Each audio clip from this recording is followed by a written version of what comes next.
Rates are at a historic low 2.5%. Visit goldenOakLending.com to use Zipline. NMLS 114937. 2.5% fixed. 2.655% APR on a conventional 15-year mortgage with 30% equity and approved credit. JLB Corporation, 8595 College Boulevard, Overland Park, Kansas. When you want Chiefs, follow the leader. Sports Radio 810 WHB. Would it be nice to play next to J.J. Watt? He's still my favorite player. Will I love to play with him if the opportunity presents itself? Hell yeah. But, you never know how those things go, man. He's a free agent for the first time in his career. He might want to play with his brother or something. I don't know. Sports Radio 810 WHB.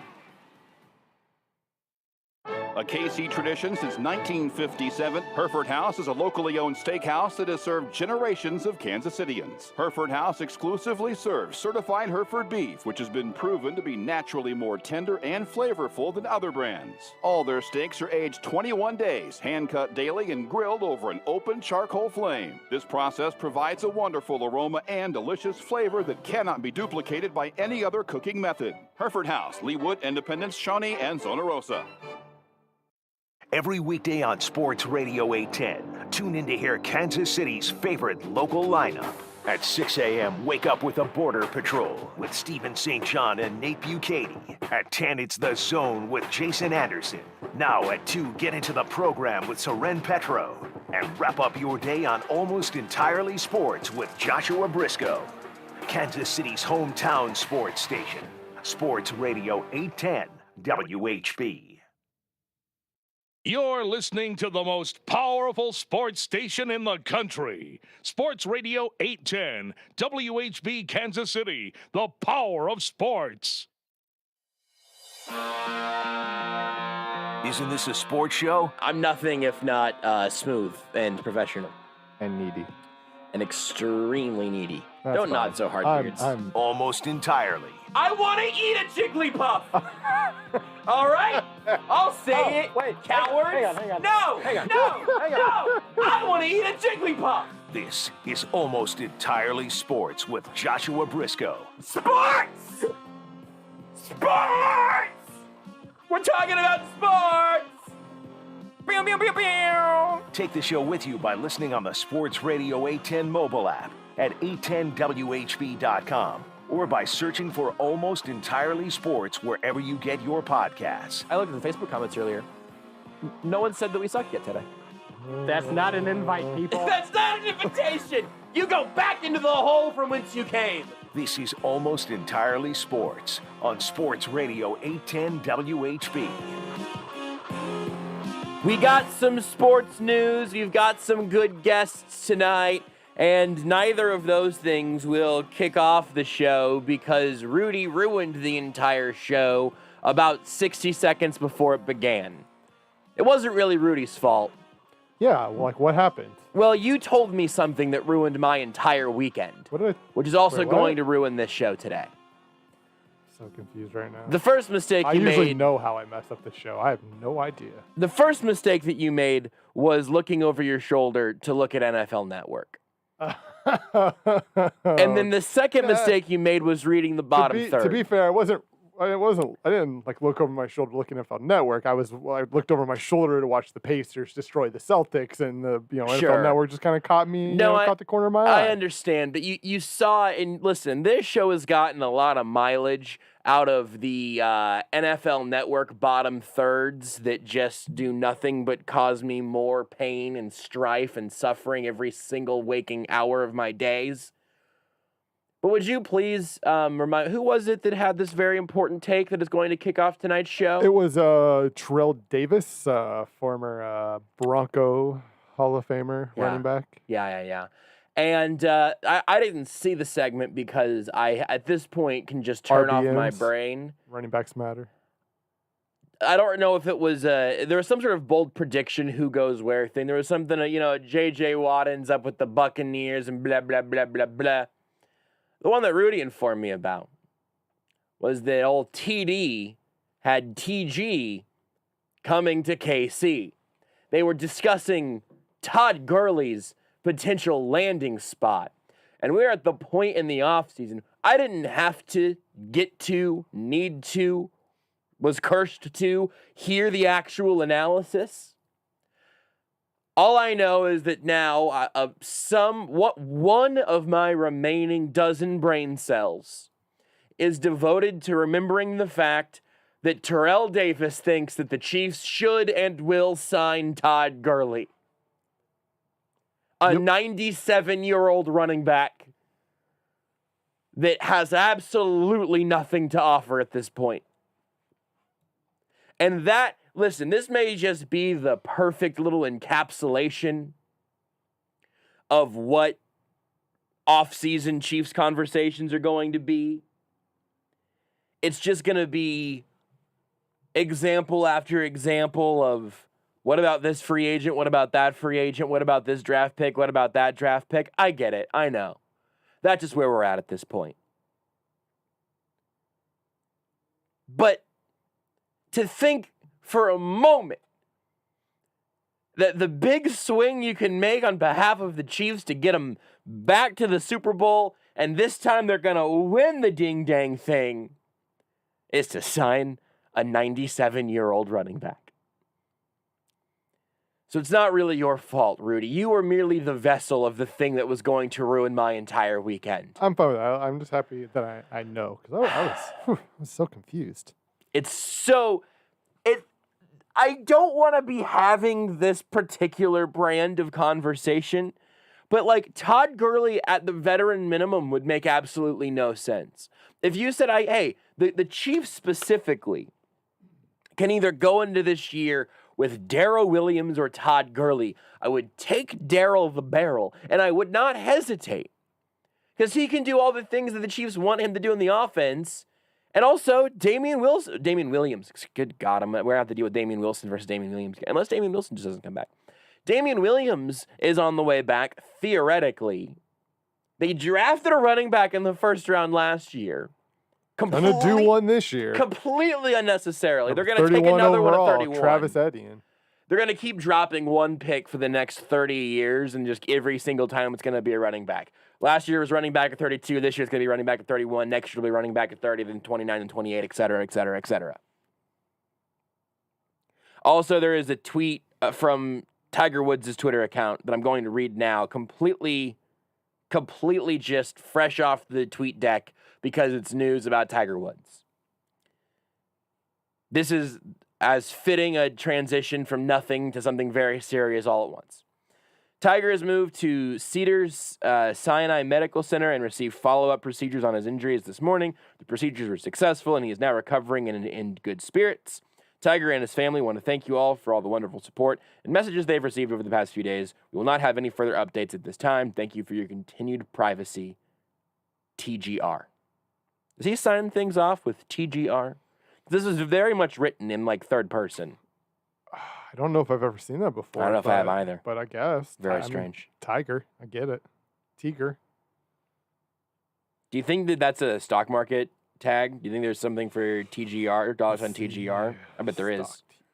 Oop, maybe not.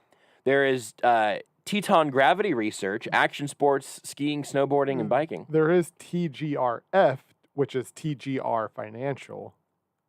Currently trading at $12. They're up 2.13% today. There's TGIF. I don't think it's a publicly traded company, Beards. I don't think TGI Fridays is a publicly traded company. I've searched, and I do not have a stock ticker for $TGIF. When was the last time you've been to a TGI Fridays? When I was 12, maybe. I've eaten some of their frozen. It was on a Tuesday. 2002. I've had some of their frozen foods that you can just make at home. Yeah, those are pretty clutch. I honestly don't know if I've ever actually been in a TGI Fridays. I think I've been once. I've definitely had like a handful of times the frozen food section TGI Fridays like appetizers. Sure, those are very good. Very good. So anyway, the Chiefs are going to sign Todd Gurley. Tiger Woods is doing okay, and TGI Fridays may not exist anymore. TGR. Todd Gurley. Running back. Running back.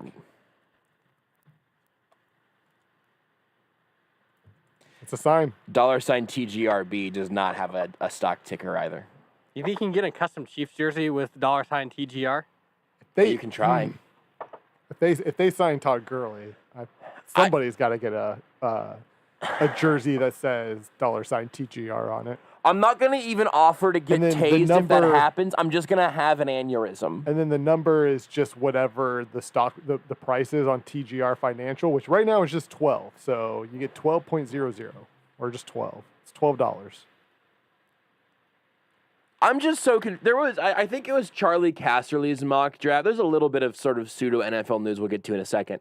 I think it was Charlie Casserly's mock draft where he had the Falcons trading back to like 7 and then drafting one of the running backs. I can't remember. Is one of those guys consensus first off the board at this point? I refuse to learn anything about the running backs. What team again? The spaced Falcons. out. The Falcons. My guess is it was Travis Etienne. I don't think it was. I think if it was, I would have remembered that. I'm gonna find it. That's all right. I'm gonna Google. I'm pulling up Charlie Casserly's mock draft. Charlie Casserly. Traded back to 8 and took Najee Harris. Oh yeah, the Alabama guy. So, yes.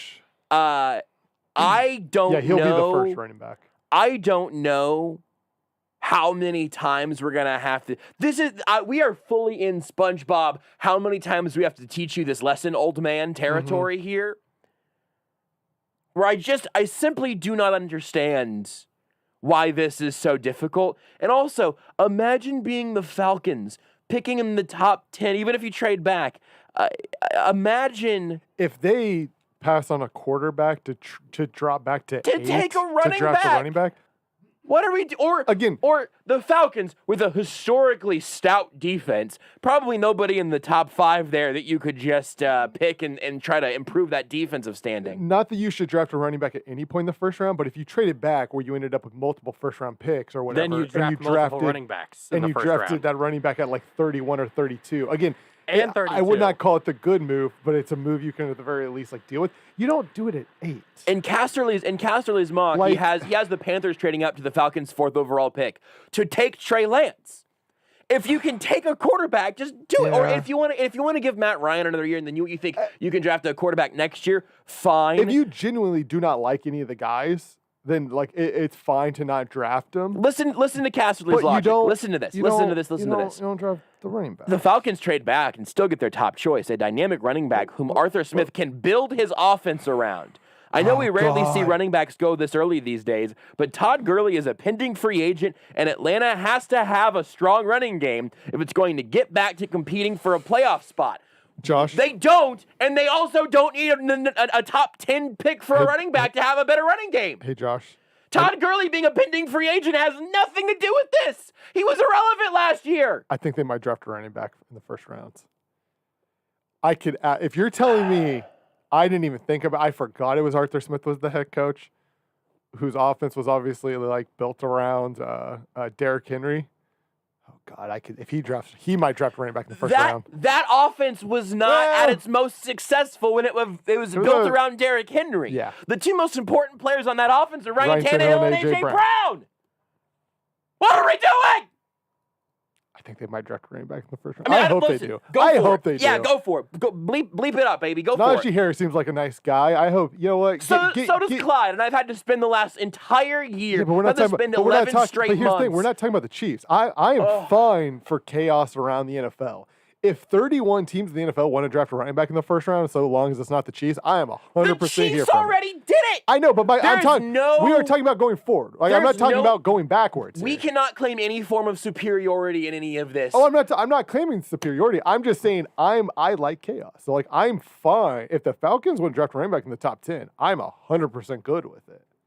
I hope the Chiefs do not make this move going forward again. But if 30 other teams in the NFL next year want to draft running back in the first round, I'm here for it. I just can't.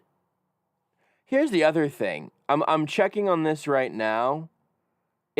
Casserly's first round here. Harris is the only running back that goes in the first round. The Falcons, I believe, have their own second round pick, which would be the 4th pick in the second round. Yeah. But by that point, all the good running backs are going to be taken. Literally only one running back would even maybe be off the board at that point based on his own board. This is so silly. I can't believe we're doing this. I like it. NFL. Anarchy. It is this. I know that this is completely this is a totally unnecessary time to bring up a running back conversation, but man, it is so silly the way that we get stuck in this conversation. And like this is one thing between one difference between me and you, where you want all 32 NFL teams to be smart, and I really only care if there's one. That's fair. I enjoy watching 31 other teams just with like pure chaos and do dumb things. Just so long because it's obviously not my team. The team that I root for. And they mostly don't do dumb things. I say mostly because they did draft, a guy at 32 last year. So here's a story that I saw today that's more closely tied to the conversation we're currently having. We'll talk about the Disney deal and what it means for the NFL salary cap in a little bit. But there was a story from, I don't have his actual given name up on the screen right now, but on Twitter, he's PFF_Moo, M-O-O. He does some really excellent work for Pro Football Focus. Is he a cow? He is not. He has a really interesting piece up on Pro Football Focus evaluating drafts over the last 4 years based on Pro Football Focus's wins above replacement stat. And over the last 4 years, the Chiefs are in first place, and it's not close in terms of wins above replacement and wins above replacement above expectation for their draft picks. Now, you can look at the chart if you find that online if you want to look at it. There is a little cluster of dots, and most teams have a pretty middling cluster of dots. And then there is a red dot all the way over to the right side that is Patrick Mahomes. That helps. It really helps. And he goes on to talk about, listen, the Chiefs are in first place there because of Patrick Mahomes. That whenever you adjust by position, so Mahomes is in the 99.9th percentile of outcomes for a quarterback selected with the 10th overall pick. So he was the most valuable player we've ever measured after 4 years of play with 11 wins above replacement. 11 is a lot. It also feels like a little low, but that's just because of how incredible of a player he is, right? Right, but compare how many games does he win that Alex Smith doesn't over 4 years? 11's about right. For sure, it's just one of those deals where no number, and this is just partly how good he is. No number ever really feels like it puts it truly into justice because he's just that good. The same is true for Quentin Nelson. As his projected wins above replacement of 1.6 after 4 years is the 99.9th percentile of outcomes for offensive guards selected within the top 10.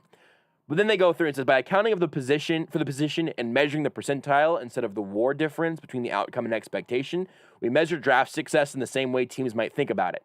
So they then change it to adjust for position, and the Chiefs then drop down below the Colts, Saints, Cowboys, Bills, Bucks, Ravens, and then it's the Chiefs. So the Chiefs ended up at 7 there over the last 4 years. And this is a conversation I've thought we might get to at some point pre-draft. We could talk about it some today.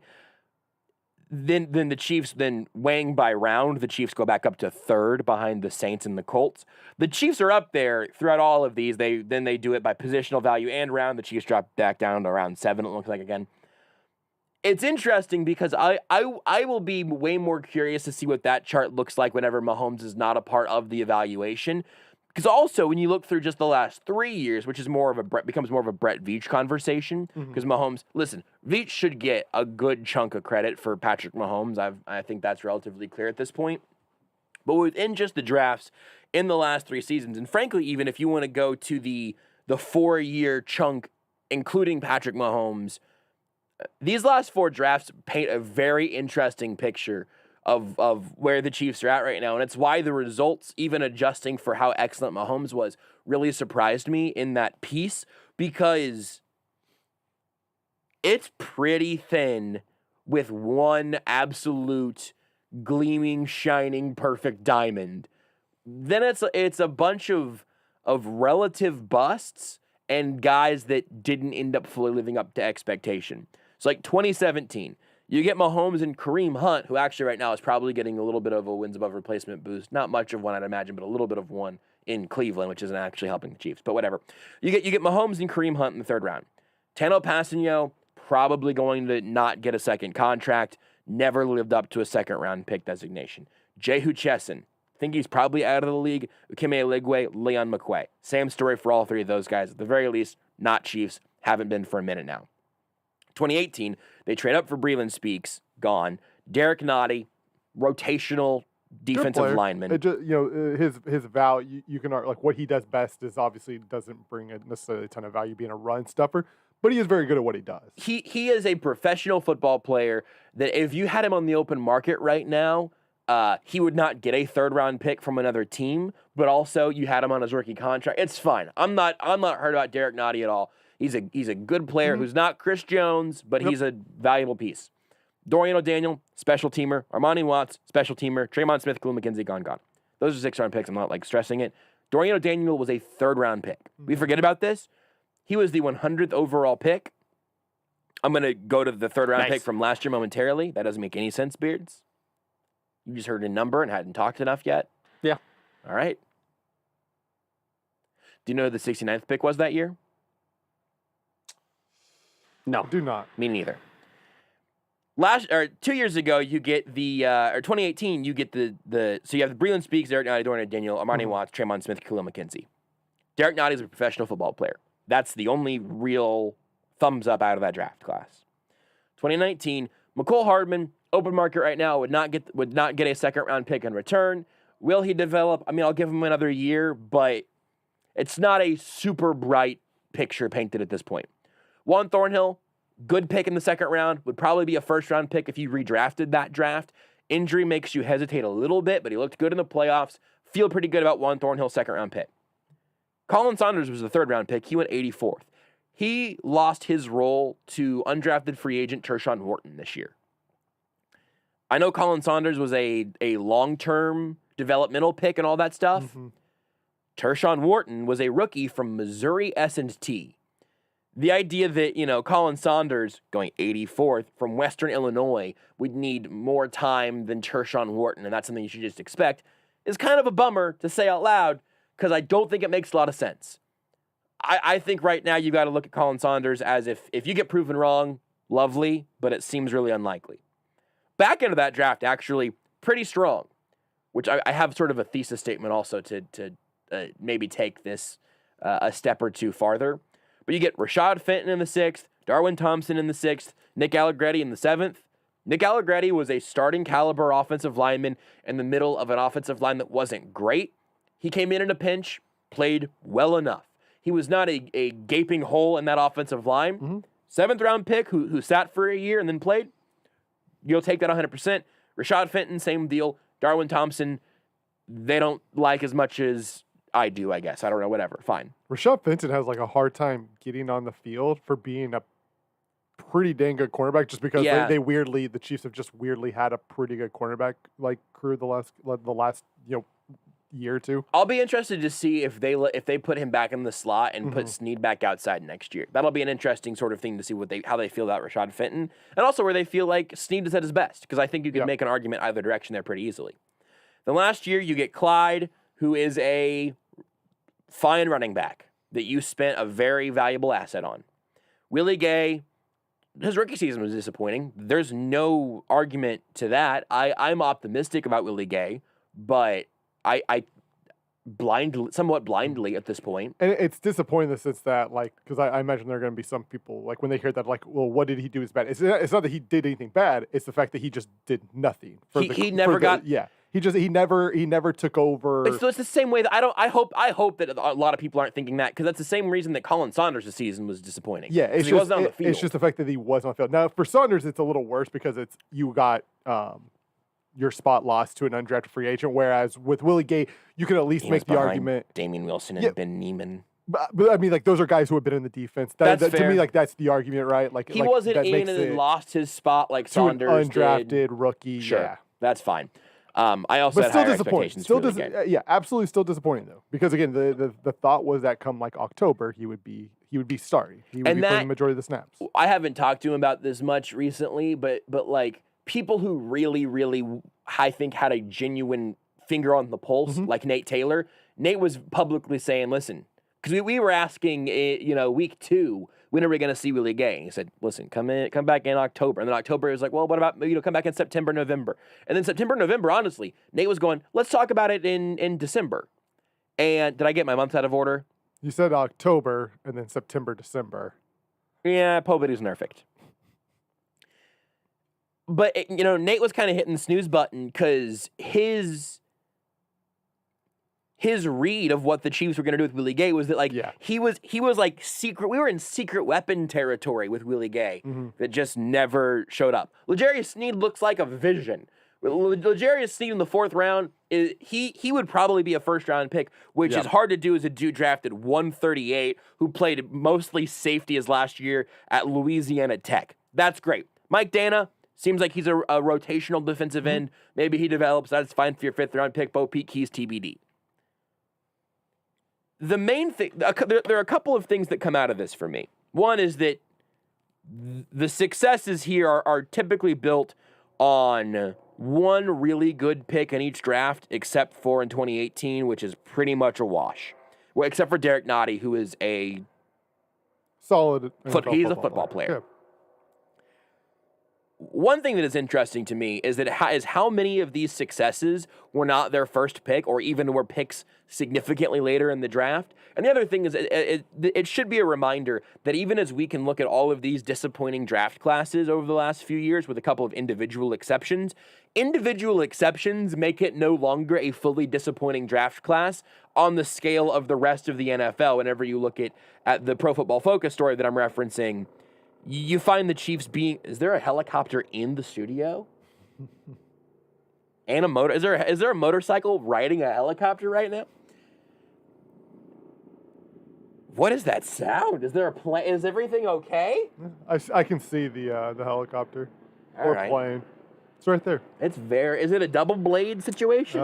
Could be. That is a beefy noised helicopter. That's definitely a plane of some sort. Flying very low. This might not be good radio, but I'm extremely distracted by this, which could really say a lot of things about this show in perpetuity.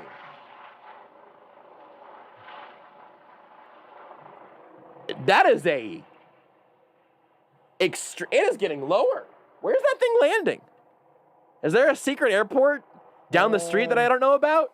Is Five Guys also an airport? Well, Five Guys, it's going the opposite direction of Five Guys. I have no directional awareness whatsoever, Five Guys is and I don't you. know my months, apparently.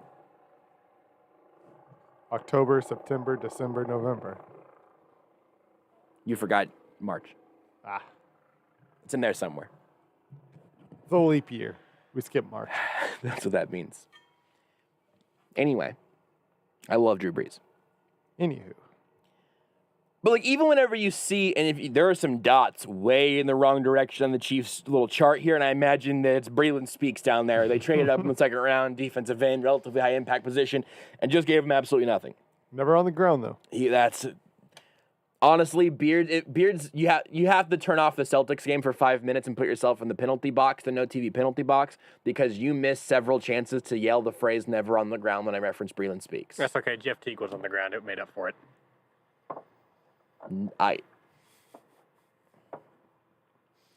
We should just see if we can maybe whenever we know a Celtics game is going to be on, you guys just switch chairs because he can't watch it from here. Because it'll be way harder for him to watch it from that seat, and the odds of Beards actually being engaged while the Celtics are playing is just so low anyway. Are the odds of him being engaged high even when the Celtics aren't playing though? I mean, higher, right? Yeah, higher, for sure. There's Celtics game Beards, any NBA game Beards, no NBA game Beards. And they're all they're 3 evolutions of the same distracted Pokemon. But one is severely more powerful. Yeah, for sure. That makes sense. Anywho, I like winning.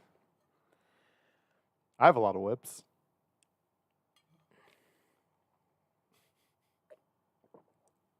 That one sit there for a second. And action. We'll just do a pick up here. Beards, a 3, 2, 1. But you can see that the Chiefs, even with all of the misses that we've talked about, if you just simply getting Patrick Mahomes, Juan Thornhill, Legerius Snead right, puts you above average in the NFL. I mean, Mahomes, again, single-handedly puts you in first. Even just in these last few years. Having a handful of misses, but getting real production out of again, even Nick Allegretti for where he was drafted, Juan Thornhill, Legerius Snead. That'll do it, more or less. That'll lift you above average. And while Nicole Hardman has been a disappointment in part because of players who were drafted after him and the expectations, it's not not that he hasn't provided any production. Like Sure. It's not a Breland Speaks second-round pick. Like Fair. He is providing production. It's just very disappointing because we thought he would be farther along at this point. It's clear he doesn't fully understand what Patrick Mahomes is doing. And also, DK Metcalf was drafted after him. When you say it that way. It hurts. It really does. Yeah. It really And maybe that's really not fair. Like DK Metcalf being drafted from Nicole Hardman, that's not Nicole Hardman's fault. Sure. But like, It's not great. It's always going to be mentioned. It's like that's always going to be part of his story. I don't know the answer to this. Do you remember why the Chiefs didn't have their second-round pick in 2013 when they had the number 1 overall pick? They had 2/3. 2 second-round picks for Alex Smith. Oh yeah, they gave up the first pick in the second round for Alec. Or did they already move down? They moved down for some other reason. They also ended up with 2/3. Yeah.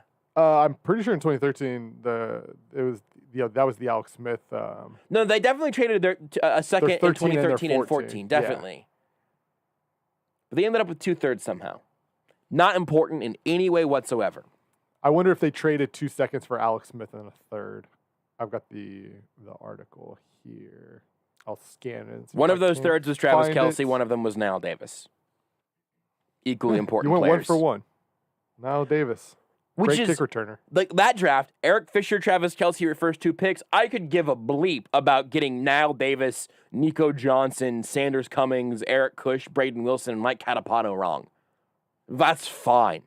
Does not bother if you get those 2 right. The one thing, and this is something that I think we gloss over often, where you might say, oh, they should trade down. You got to have a partner to trade down with. The Chiefs should trade down from 31. I don't know if they're going to have anyone that wants to trade up to 31 for any particular reason. But I do think it's worth noting that the Chiefs have had some real success in terms of your later round evaluations that turn into players that outperform their draft slot. And their top picks these last couple of years have not been highly productive in the way that you would hope. But again, you got guys like way down the draft board who actually have been. Brett Veach's MO is more trade up, bleep the consequences, let's go get the guy that we want, which I don't mind that mindset if you're really passionate about a guy. But for the Chiefs, those moves up were for Breland Speaks and Nicole Hardman. And that's not the outcome that you want whenever you're really passionate about moving up for somebody. Frankly, they didn't move up for Clyde Edwards-Helaire, obviously, but like that was their first round pick that they had some hype about. It's kind of interesting. But then again, even with all of those things what I would consider misses,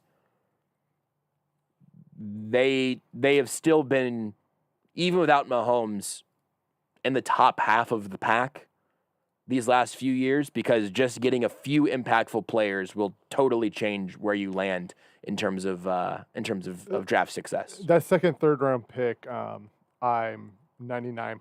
I'm scrolling down to double check. I'm pretty sure it was a compensatory pick because it was one of the last 3 picks of the draft. And it's got a little asterisk next to it. I'm just trying to see if that's what that means.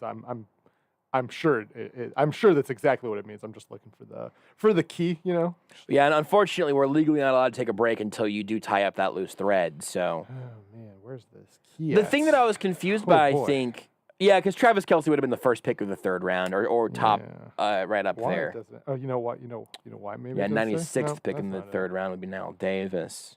Yeah, it was a compensatory selection. There's the key. I missed it. Mystery solved. If you enjoyed this, we recommend watching Knives Out. It's only slightly less titillating of a mystery. This one has more twists and also more murders. Whenever we come back, find out which member of Almost Entirely Sports won't be joining us next episode. Want more Almost Entirely Sports? Watch the show live on the Sports Radio 810 Facebook page. Hey, it's former Jayhawk Greg Gurley. Kansas fans and alumni are in every city and state we play. If your favorite Jayhawk fans are missing home, send them some Joe's KC Barbecue. Nothing beats home court and championship barbecue on game day. Joe's will ship anywhere in the U.S., it's easy to reheat, and it tastes just as good at home as it does at Joe's. You can ship all of Joe's favorites, like ribs, brisket, burn ends, and even the famous Z-Man. Ordering is easy, and it's just a few clicks away at joeskc.com. Hey, Kansas City, how about a new career that is economic and pandemic-proof? How about the chance to get paid to learn a trade? Anthony Plumbing, Heating, Cooling, and Electric has a career for you. Reach out to them today at anthonyphce.com/careers or call 913-268-4669 and see how you can get a paycheck while you learn. Again, 913-268-4669. Anthony Plumbing, Heating, and Cooling. Technicians you can trust with your house keys. You know Aldi is all about saving you money, but they care beyond the carts too. That's why Aldi is partnering with Sports Radio 810 WHB to help cram the van with donations for the Salvation Army and local food banks. Stop by your Shawnee Aldi on Wednesday, March 10th from 8 a.m. until 12:30. Pick up some items and help us cram the van out front for those in need. Mark your calendars and cram the van. Wednesday, March 10th at Aldi. Together, let's make a difference. Aldi. Shop differently.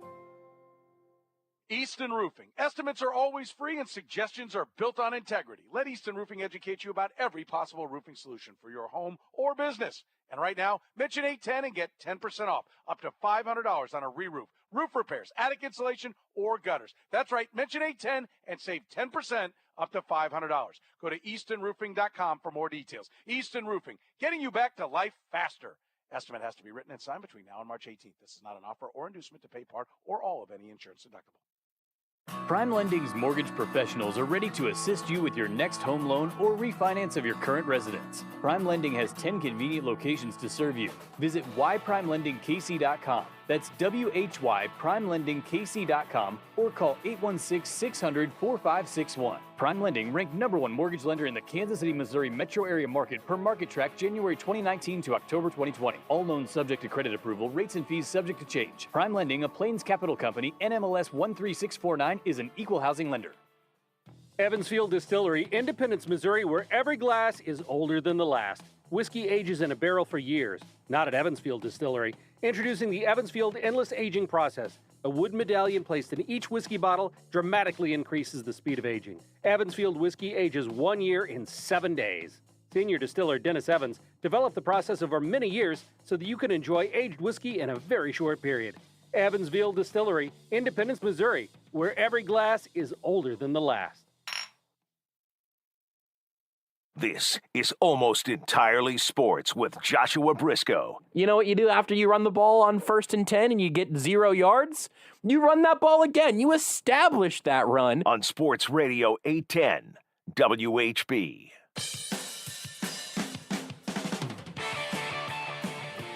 We'll get to the NFL sort of salary cap implications of some of the news from today, but I wanted to answer a question that I think is actually worth spending a second on from...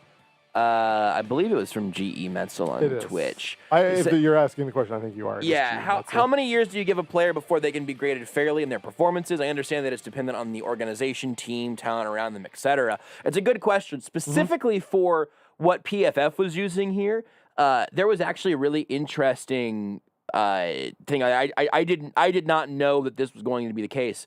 I'll quote from this article one more time.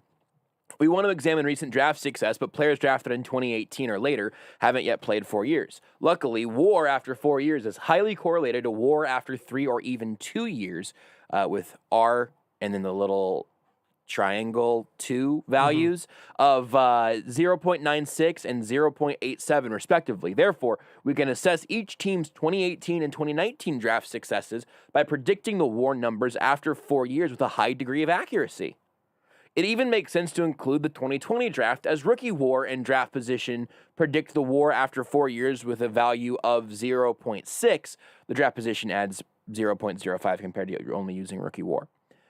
There's some numbers in there, and this is not necessarily for our all evaluation, but for the PFF evaluation here, they're pretty confident that they're going to be able to predict with a pretty good degree of certainty these guys that have been drafted just in the last couple of years because of what they have in terms of data about wins above replacement over the course of establishing what that data means, which I think is really interesting. Yeah, because here's the thing, it is different for every player. There's always examples of guys who maybe struggled a little bit. Again, look at a guy like Ryan Tannehill, right? And for him, it was prolonged. Who struggled early, they developed late. Some guys develop late.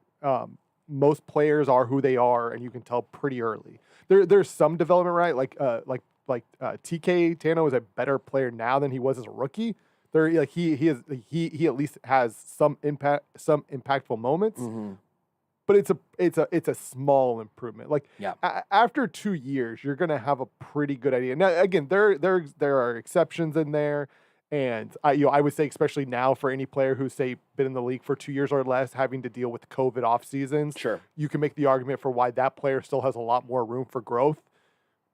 You more times than not will know what a player is by the end of year 2. At the very least, what tier a player is. Yeah. A player who, again, Tano Passo, we knew after 2 years was not going to all of a sudden become J.J. Watt. It just was never going to happen. There is a margin for error that you can be relatively confident in. And also, by the way, I mean, you can pick all these dudes individually. I'll also say Juan Thornhill, Colin Saunders, maybe Nicole Hardman, all would have had, I'm quite confident, had less of an impact this year than they did last year. For Thornhill, it's because he was coming off an injury. It's not a reflection on him as a player, but I'm guessing that his number was lower than it would have been than it was in his rookie season. Saunders played more his rookie season than he did his second year. Hardman might just be close. Maybe you expected an uptick, but he kind of plateaued, whatever. Nick Allegretti ended up getting way more playing time in year 2 than he did in year 1. All that to say that there are going to be, I'd imagine, largely offsetting variances. But I definitely can't do all of that math and tell you all that confidently. What I will say is from my perspective, I feel like it's not terribly difficult to say after 2 full seasons, all right, I think this guy, with a 90% certainty, or with, in a range of 100 outcomes, this dude's career is going to be within these 10 sort of ticks, if you will. If you're 0, you're out of the league tomorrow. If you're 100, you're a Hall of Famer. You could probably get to a pretty good percentile in terms of evaluating those guys. Where I feel pretty good about Juan Thornhill, and there's still, maybe he ends up being whenever he's fully healthy again. Maybe he's a multi-time All-Pro, and then maybe he never is a whole lot better than he was, at his best as a rookie, or maybe that was his ceiling with the injury. But that's a relatively tight sort of number of potential outcomes. And then there's some cases also, and this is when you're going to hear me start getting away from the math and into the feeling and putting your hand in the dirt. Sometimes you know what you're watching. Like you said, I think it was pretty clear at this point, and Passanier's been in the league for a long time, so he's probably a bad example. Breeland Speaks, we knew the answer there, at the very least, whenever the Chiefs cut him. Yeah. And they let him go with really, I'm wondering how many snaps. It was 16 games. After half a season that he, at the very least, could not play that 3-4 rush linebacker spot, that 3-4 outside linebacker, they tried to make him play. Yeah, they didn't even give him... It was clear then, and it was pretty clear early, and it wasn't so much based off what we saw, but based off clearly what the Chiefs saw, because he was so low on the depth chart when they moved him back to actual defensive line. Yeah. That it was this just wasn't going to work. So I think the phrasing was something about grading them fairly. If you're going to talk about giving up on someone, that I think you can probably find that cutoff point. I'm guessing that there aren't a ton of situations over your average NFL year where a player gets fully given up on, quote unquote, and ends up making, that team look foolish after the fact. Because also, especially whenever you're the team that drafts someone, there was not a worse day of press for Brett Veach in his time as GM as the day they cut Breeland Speaks. Yep. I mean, it would have been his very first draft pick. It would have been better, sort of just from a PR standpoint, to just have him be.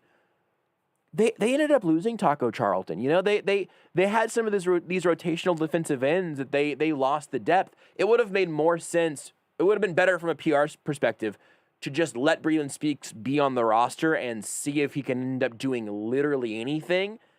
And they just went, nope, this is definitely not happening. I have no concern that Breland Speaks is going to end up next year on some roster and he's going to have 10 sacks. Yeah. Just not a chance of that. Now, again, would it be too soon to say definitively on Colin Saunders? I don't know. He basically played a year and a couple of games. Feel like he's not going to be Chris Jones. Is he going to be an NFL player? Could he be Derek Nottie? I don't know. And again, there are always going to be exceptions to this, right? Like Shaq Barrett is a guy who had, let me look at it real fast. It looks like, I'm doing quick math off the top of my head. His first 6 or 5 years in the league, he had 14 sacks. And then in 2019, he has 19 and a half, right? Like you're going to get those exceptions, but they're not the rule. So like, and then vice versa. I remember Michael Clayton back in the day, a receiver. I don't know if you remember. Yeah, I remember Michael Clayton. Yeah, I pulled up his numbers because I was like, I'm pretty sure he did it. He had this the opposite where his rookie year he was just shy of 1,200 yards receiving, and then second year in the league 372, 356, 301, 484. So like you're going to get some of those where a guy is either bad at the start of his career and he does develop, and maybe it's not even development as much as it's just opportunities given. Like Shaq Barrett's problem was probably was more about the fact that he was behind Von Miller, and it's hard to get on the field when you're Von Miller's backup. He may have always been good. It's just Von Miller was great, whereas like a guy like Michael Clayton's great as a rookie and then starts to downtrend. But those guys again are always they're the exception. They're the 5% on either side. They're not the the majority, the 90% of the players. The other thing about Michael Clayton is that critics gave it a 91%, but the audience score is actually 69%. Nice. Did George Clooney win an Oscar for that? Did that end up winning a bunch of Oscars of some sort? I haven't seen the film, but I did want to find the Rotten Tomatoes. And yeah, I mean, that just shows you, again, you think, wow, boy, Michael Clayton, this looks like a high-flying, award-winning thing there. Critics are 91% in favor of this. He was nominated for the Academy Award. He did not win it. He did, though. But then Beer's just overlooking awards here. How he won the Toronto Film Critics Association Award for Best Actor for that movie. See, that's exactly what I'm talking about. The San Toronto Film Francisco Critics Bay Area Film Critics Circle Award for Best Actor. The Washington, D.C. Area Films Critics Association for Best Actor. Critic, trophy. Critics the give National it 91%. Board of Review Award for Best Actor. Critics give it 91% on Rotten Tomatoes. Audience score, 69%. Daniel Day-Lewis won it for There Will Be Blood that year. That makes sense. I don't hate that. That seems reasonable. But did he win the Toronto Films Critics Association Award for Best Actor? I believe the answer to that is now no. It's a no. Did you guys know, be honest, did you guys know that Walking Dead was still happening? Yeah. There's a trailer going on right now, I believe. Just because it'll never die. And it looks like it has stormtroopers now. I'm not even really joking. The trailer just ended, but they really look like they're might be basically stormtroopers. I mean, it makes sense. Eventually, No, the stormtroopers come to Earth and become zombies. Don't give them that much credit for no good reason. Don't say that it makes sense that It makes The Walking perfect Dead sense. has stormtroopers now. Oh, yeah, because it makes sense that there are just zombies walking around. Stormtroopers are from a different franchise. There's Maybe it's a crossover episode. Wow. I feel like the entire timeline of The Walking Dead would have changed in an enormous way if you just add one lightsaber to the whole universe. Because the whole show at that point becomes about the power of whoever has the lightsaber. I think the world's in a worse shape if there is just one lightsaber. Maybe. I don't think the country It's like the world would ever it's like the recover. talking stick you had in elementary school. What's the bad guy's name that has the baseball bat with the barbed Neiman. Wire? Neiman. I don't think it's No, I Neiman. I don't think Neiman. it's Neiman or Newman. I think it's Negan. Newman. It's Negan. Negan? Yeah, Negan. So Newman. Negan. If Newman would have had a lightsaber instead of a baseball bat with barbed wire, that show's very different. That scene wouldn't have been as gruesome as it was. That's for sure. I That just scene remember there would have been being- over real fast. I just remember there being some very gruesome scene where he beat Parents somebody were up like with the baseball bat. not happy because they showed it. And, oh boy, Not pleasant. not pleasant at all. I wasn't It watching was by though then. like a well done piece of cinematography where it was the end of the previous season basically where he's beating him in the head, and so you go through the whole off season in between seasons of the show wondering who just got their their head bleeped in, and then it shows them. And then the start of the next season you see the guy get his head beat in. Was he okay? Rest in peace, Glenn. Spoiler alert. Spoiler alert for 3 or 4 years ago of Walking Dead. Yeah. Spoiler alert. You can't just say bleep like that. I'm going to go find out what happened in the last episode of WandaVision and tell you about it before you have a chance to watch it, Rudy. I will totally the same. I will spoil it for myself also in that regard. Please, Twitch chat, don't say anything about WandaVision. Be cool. We will ban you. I can't even look at Twitch chat. We can ban you. We will ban you from all chats if you spoiled the latest episode of WandaVision. Although if there is either a lightsaber or a baseball bat wrapped in barbed wire, please do tell us about it ahead of time. At JB Brisco, at Beards McFly, at Not That Rudy, at Sports Radio 810. Just do it already. Since 1929, couples have been coming to Shane Company to get their dream engagement rings and wedding bands. When my grandfather founded the company, he pioneered a unique way of doing business, directly sourcing our stones around the world in person. We hand-select the prettiest stones from ethical sources worldwide. This allows us to cut out all middlemen and their markups and pass those savings on to you. Unlike other jewelers, we pay cash up front. That's why we get first pick of their best stones and the best prices. Shane Company has grown to become Kansas City's favorite family jeweler. Because of our direct sourcing, you'll always get the best value and the most beautiful natural diamonds, rubies, and sapphires. Now you have a friend in the jewelry business, Shane Company and ShaneCo.com. Times are certainly uncertain. In fact, the return of food shortages is likely. Don't take chances. Make the decision to acquire a dependable supply of long-lasting emergency food. Food that lasts for up to 25 years in storage, ready the moment you need it. There's an old saying, failing to plan means planning to fail. Don't wait for the next crisis. Have a 3-month, 6-month, or even 1-year supply of food on hand. It's easy and affordable. We're My Patriot Supply, America's leader in emergency preparedness. We've served millions of folks like you for over a decade, and our mission is your survival. Our meals are delicious and provide you with 2,000 calories a day, and our kits arrive quickly and discreetly at your doorstep. Visit MyPatriotSupply.com and feast your eyes on the food that could save your life someday. That's MyPatriotSupply.com.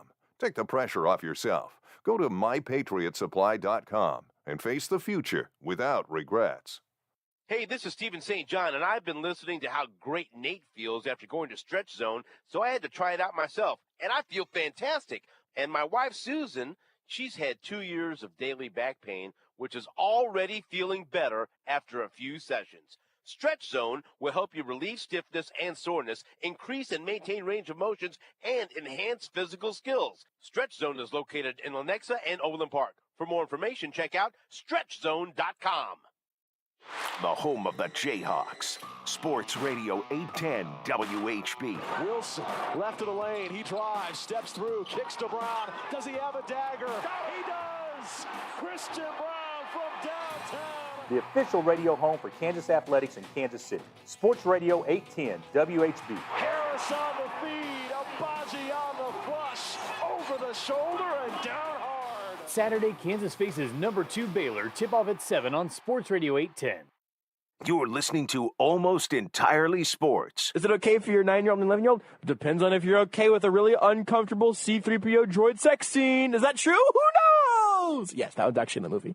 That's the only one of the 3 that I said. There is a long, awkward, drawn-out C-3PO lovemaking scene. With Joshua Brisco. Just imagine C-3PO going, oh dear. That may have been the first thing I thought of. On Sports Radio 810 WHB. 2 things here. One is a text that I just got from our good friend Matt Derrick of Chiefs Digest. It was a text. I'm going to show the picture to Beards and Rudy simultaneously so you guys can react in real time. Beards, go and kick that fan on behind you. All right. He texted me a photo, and it says, tonight's dinner. I can't see from here. You can look at the camera if you want. Put on the back camera. I'll hold it up. Oh, I was just gonna zoom on you right there, but It is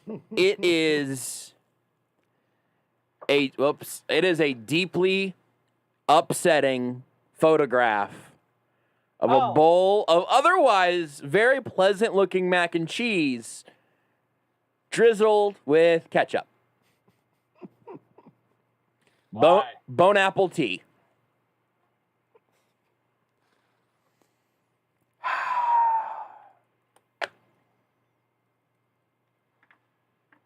I also should probably just have like a legal disclaimer just that is an auto response to any of my texts that just says, you have texted me between the hours of 7 and 10 p.m. on a weekday. Your text may or may not be read on Almost Entirely Sports. Because I didn't ask him if I could share that. But it's something we've talked about explicitly on the show before. So when people text you during the hours of a radio show, like it's like if you email essentially like if you tweet at the station, right, or you email the station, that just needs to be understood. Like, there is an understanding that or you call, like that stuff can and may go out over there. You text Josh during the show, that text very well may end up on the air. Even if it begins with, "Hey Josh, please don't read this on the air." It might go out over the air. Do you want to hear Alex Smith? He did he had the interview with GQ that was very interesting that we actually haven't talked about yet. We might talk about it some after we talk to Verderame. But he did a Twitter crawl, basically. I think you went through a few accounts. But this is one of the tweets that he responded to that Curtis Seabolt just tweeted out. Hey GQ, I'm Alex Smith, and I'm going undercover on the internet. This is actually me. Okay, let's check Twitter. At K. Seabolt, how much, if any, credit for the Chiefs' success goes to Alex Smith for his professionalism and mentorship during Patrick Mahomes' first year? Well, I would probably say most, if not all, the credit probably deserves to go to me. No, honestly, I hear some of this talk, and it's really flattering. You know, my time there in KC was really special to me and still is, but I'm so happy for what these guys are doing. I wish I taught Pat how to throw sidearm across the field while backpedaling, but I didn't. It's just, Alex Smith just seems unendingly pleasant. I really like Alex Smith. I'm going to say it. Chiefs should give him a contract to be the backup quarterback. It would be fun. Man deserves a Super Bowl ring. Come get it in Kansas City. And he could probably hang around for a couple more years. Absolutely. Honestly, you could also look around the NFL and definitely find a team that could probably start Alex Smith. Yeah, but I want him to be our backup to win a Super Bowl. He deserves a ring. I would be completely okay with that. We'll talk about maybe that, probably a bunch of other different things with Matt Verderame of FanSided next. You are listening to Almost Entirely Sports with Joshua Brisco on Sports Radio 810 WHB. Finding great candidates to hire can be like, well, trying to find a needle in a haystack. Sure, you can post your job to some job board, but then all you can do is hope the right person comes along, which is why you should try ZipRecruiter for free at ZipRecruiter.com/news. ZipRecruiter doesn't depend on candidates finding you. It finds them for you. Its powerful technology identifies people with the right experience and actively invites them to apply to your job. You get qualified candidates fast. So while other companies might deliver a lot of hay, ZipRecruiter finds you what you're looking for. The needle in the haystack. See why 4 out of 5 employers who post a job in ZipRecruiter get a quality candidate within the first day. ZipRecruiter, the smartest way to hire. And now you can try ZipRecruiter for free. That's right, free at ZipRecruiter.com/free. That's ZipRecruiter.com/free. ZipRecruiter.com/free. It's Family Leisure's Factory Direct Hot Tub Sale. We have hot tubs coming in every week. No need to wait for months. Come get your dream hot tub today. Family Leisure also has pools in stock for spring installation. Don't go another summer without a pool for your family. Come in and see our huge selection of patio furniture. Family Leisure is your one-stop shop for pool tables, shuffleboard, bar stools, and home theater seating. All priced to go. Mention 810 and save more at Family Leisure in Olathe. 913-888-7727. Awesome! Hey, it's Harley for Window Nation. It's home show season, which homeowners love because they are a great way to get home improvement ideas and save on new projects. Unfortunately, most home shows were canceled. which means homeowners won't get that opportunity, and remodeling companies like us who count on home shows to jumpstart the year lose this much-needed business. That's why we at Window Nation are announcing our first ever virtual home show extravaganza with savings you'll only see once this year.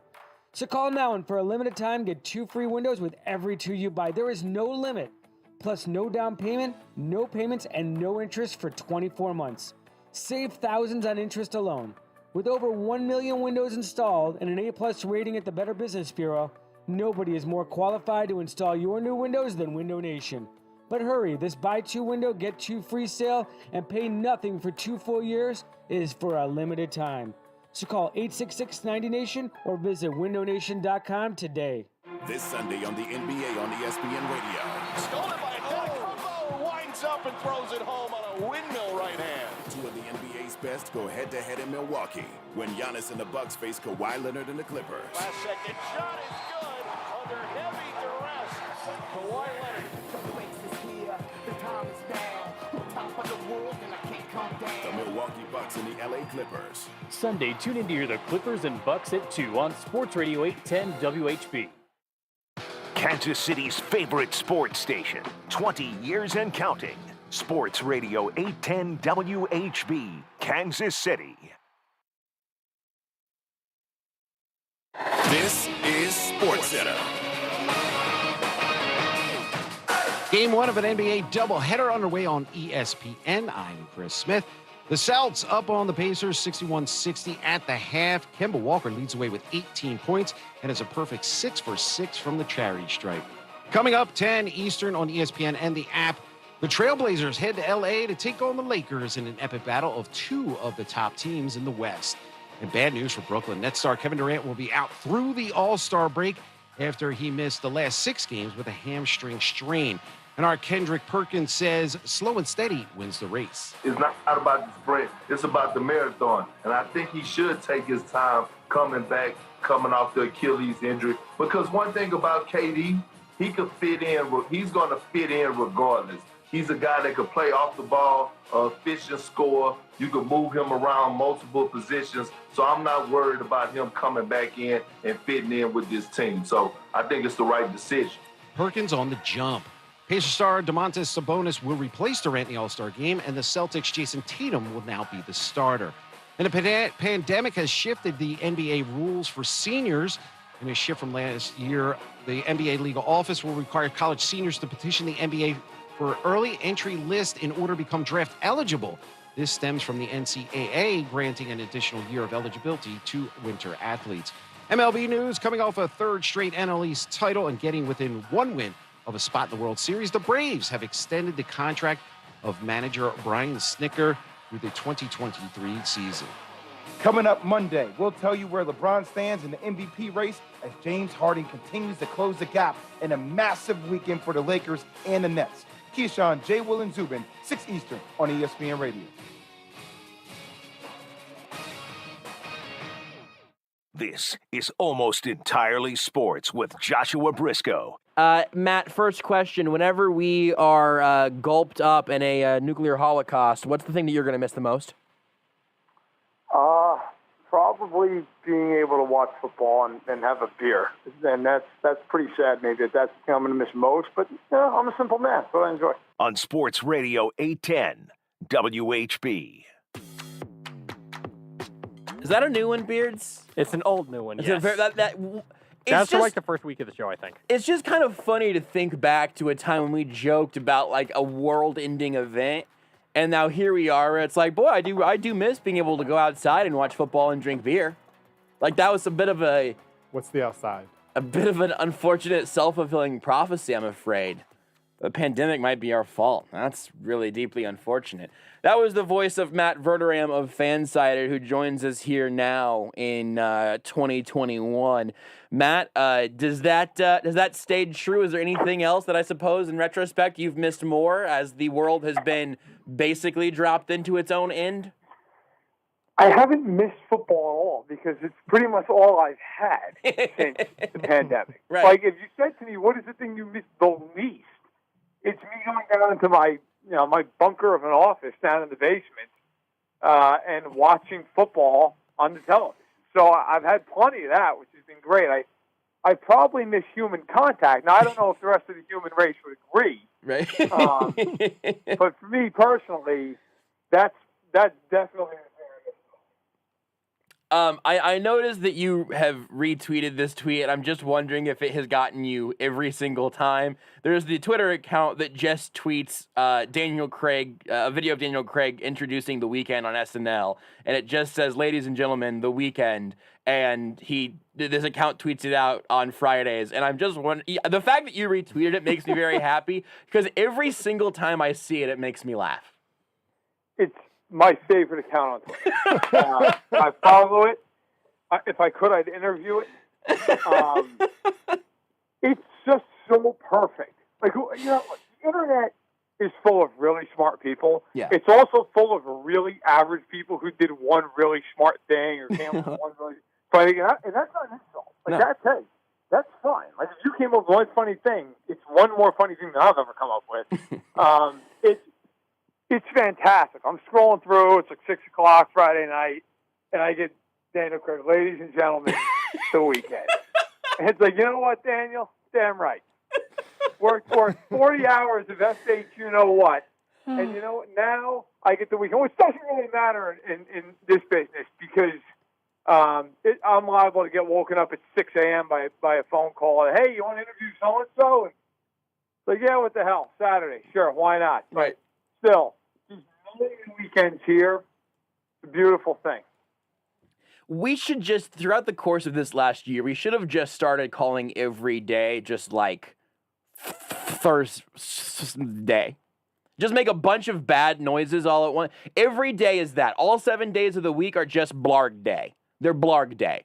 But you still have that one marker that means that the world's a little bit different because it's Daniel Craig saying, "Ladies and gentlemen, The Weeknd."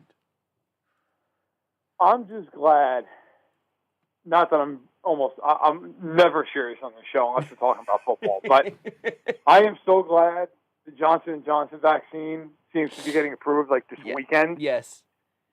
And, you know, normally in this business, you're always taught to not try to offend anybody. Listen, I'm not, you know, if you're anti-vax, you're anti-vax, that's your problem.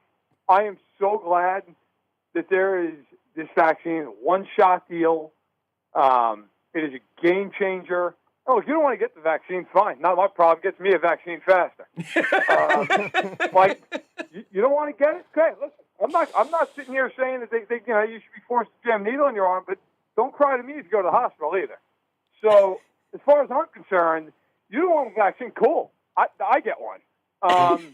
But I am so glad. Like, that is a good way to get the weekend rolling. Yes. Johnson & Johnson coming through New Jersey style with the one-shot vaccine. Let's roll. I mean this genuinely, and then I've got like 15 football topics that I actually want to ask you about. I mean this 100% genuinely. All of us need to have just your attitude about things so much more often. Because the idea of, listen, if you're not going to get the vaccine, that's going to be on you. It gets me one quicker. I think it's just the healthiest possible way to deal with that entire concept. And I feel like you've really unlocked something that the rest of us are still just trying to hustle to figure out. See, now, I appreciate it. But I really believe, like, I lived almost 26 years, first 26 years of my life in New York on the East Coast, obviously. And now I've lived here for the last almost 6. And I've grown to love the Midwest. The people are awesome. There really is such a down-home feel to it. And I plan on living out here at least until I retire. I genuinely really enjoy it. I mean, my wife's family, they're such great people. They wouldn't scream if they were on fire. My family wakes up, and they're already into a fight about whatever. Like, you wake up ready to get into a fist fight on the East Coast. And I think that's kind of more the mentality. I never realized it until I moved out here and lived in Chicago. I mean, Chicago's a big city, and it's just, people are, oh, hey, I'm sorry, did I cut you off? I'm sorry. We're in New York. It's like, all right, listen, we're going to stop at this red light, and we're going to get out. We're going to settle this right here in the middle of the street. Like, and it's just totally accepted. Like, it's totally fine to just scream at a random person because that's all right. Like, it's Tuesday. I think it's, I don't know if I call it a healthier attitude. It's but honest, though. It's at least more it honest. Is. That is it's very authentic. I think that's definitely, you never have to wonder on the East Coast how people feel about you, where you stand with it. So that is nice. But no, I do. With the vaccine stuff, I look at it like, I've talked to just friends of mine around here. Like, well, I'm worried about people who don't get the vaccine because then what about herd immunity? Like, who cares? They get it. They're gonna go. Oh, that's their problem. Like, I'm not. I'm not saying you got to get a vaccine. That's your choice. It's America, it's personal freedom. But like, if you don't want one, yes, please. I'll take it. I'll take two. Maybe it works out for you. And God bless. But if it doesn't, oops. Like, that sounds like your problem. Yeah. So that's Ryan. But hey, I'm just glad we're moving through this thing. Seems like we're kind of starting to get it, because I think we can all agree. Look, we all want to enjoy a normal spring, a normal summer. We all want that. That's a common goal. I've yet to meet. Look, nobody can agree on anything in this world anymore.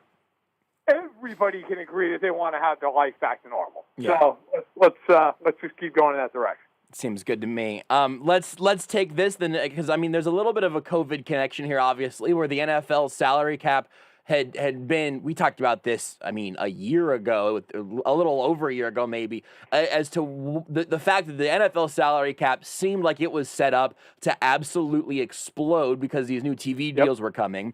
Then COVID happens, and you've got partially filled or totally empty stadiums, and then the salary cap is going down again. Well, now we have the news that the NBC, CBS, and Fox deals are going. I think I read in Sports Business Journal, those deals might be doubling. And then we have the news tonight that the Disney deal is increasing. And then you tweeted about this. Please explain whatever details you think are important, because I'm definitely missing some things. But then you were tweeting about this tonight, saying that this deal could have some really huge implications about this offseason and the 2021 salary cap. So, look, I am not a TV media reporter. If it doesn't have to do with stuff on the field, I'm probably useless to you. I promise to try to do better. But from what I understand, from what I read, from other people who report on this stuff and do this all the time, like you mentioned, Sports Business Journal, Peter King is on top of this stuff all the time. It seems as though those networks, the NBC, the CBS, the Fox, the main packages, the Sunday package, it seems as though those are going along pretty swimmingly.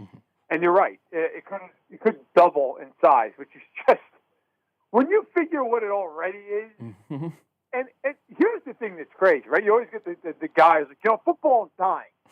Yeah?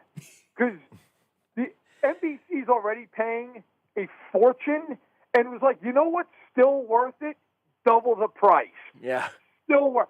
So those seem to be going, well, the problem they were having was with the Thursday and the Monday night package. I don't know where Thursday night stands, but with the Disney company, ESPN, ABC, locking down Monday again, that's a big deal. Like, it seems as though, from what I read and from what I understand, is that the Sunday packages, those are going to be fairly easy to kind of figure out, to find or print on. The Monday package was hard. The Thursday package, usually that might go to Amazon. That's huge for the cap for this reason. Like, they have not set a cap. They've set what could be the floor, which is 180, but they haven't set an idea of exactly what the cap number is going to be. Teams are all in a holding pattern. Agents are in a holding pattern. And so this news coming down, look, nobody wants this cap to go down. Nobody.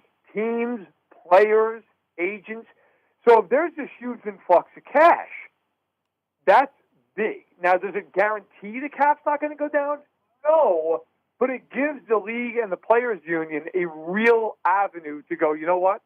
Let's take some of that money that maybe will make the cap go to 220 next year.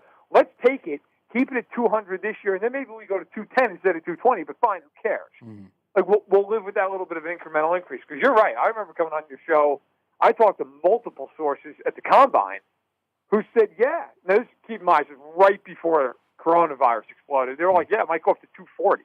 Like that, it may not go all the way up there, but it might get to 240, probably at least get to 225.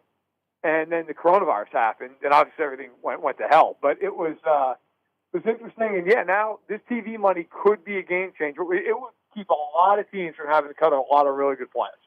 Yeah, and so I'm curious how much you think it would specifically impact like the Chiefs compared to everyone else, understanding that obviously a higher cap means more money to spend for everybody. And even if you're not specific on the Chiefs, like you've got the class of teams that are way over the cap as of right now. If we say it gets set at 180, 185 or something, then you've got the teams that are way under the cap, and you've got a bunch of teams that are right around it. The Chiefs could basically, they could cut Eric Fisher and restructure Tyrann Mathieu and extend him, and they would be doing some pretty okay math. They restructure Mahomes' deal a little bit. They're not in cap hell that a couple other teams are, but does that move, let's say that it goes up an extra, let's say it ends up being closer to a flat cap. Who does that help the most, or who does that not really benefit in terms of teams that have a lot of space, not a lot of space, or are way over? So some teams that have a lot of space that are of consequence, teams like Indianapolis, New England, I'll throw Washington in there since the football team won the division. Those teams already have a lot of space. So I actually think I don't want to say it hurts them, because who doesn't want more cap space, but it kind of levels the playing field a little bit in free agency. So maybe from that aspect, they're actually a couple of the teams aren't thrilled that it could possibly be flat. And then you got the other side of the spectrum. If the cap is flat, the Saints are still $50 million over it, which is just unbelievable. But that's where they are. The Eagles desperately could use the cap to go up. Pittsburgh, Green Bay, those are probably the top four that you'll look at. The Rams are another one.